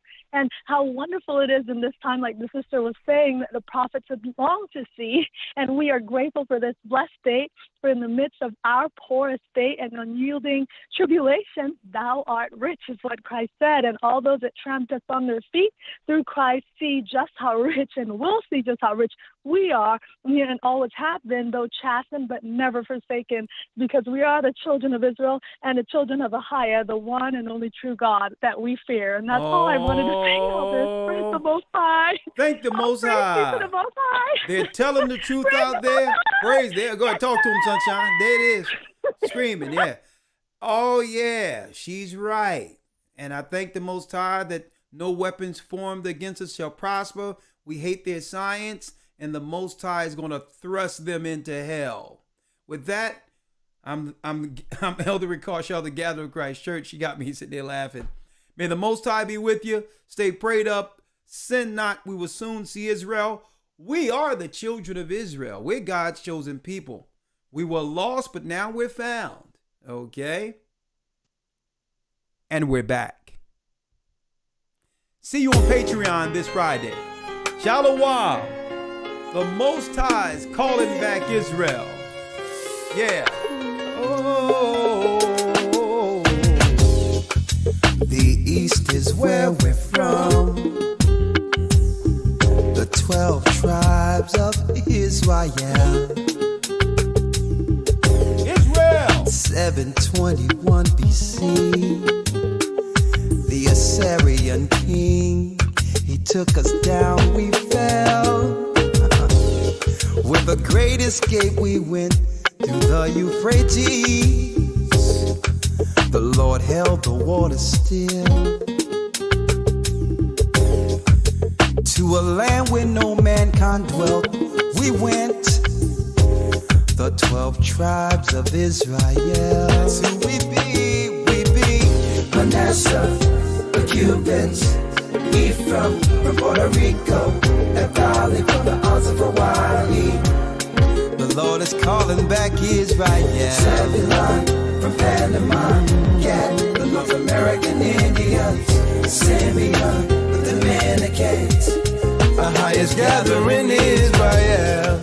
The The Arabs and Africans told us at gunpoint. Together our wives and children then sold us. Thank you for using Blog Talk Radio. Belly of these great ships we traveled in fear.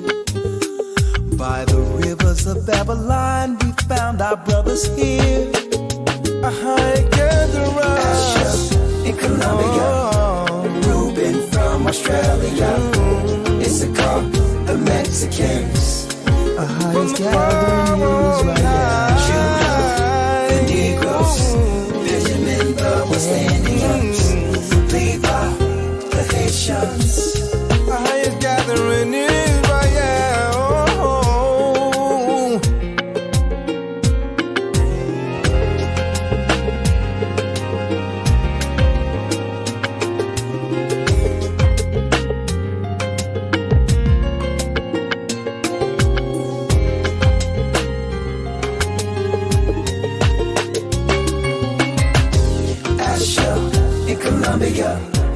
Reuben from Australia, Issachar, the Mexicans. That's who we be. Judah, the Negroes, Benjamin, the West Indians, Levi, the Haitians, Manasseh, the Cubans, Ephraim from Puerto Rico, Naphtali from the Isles of Hawaii. The Lord is calling back Israel. Zebulon from Panama, Gad, the North American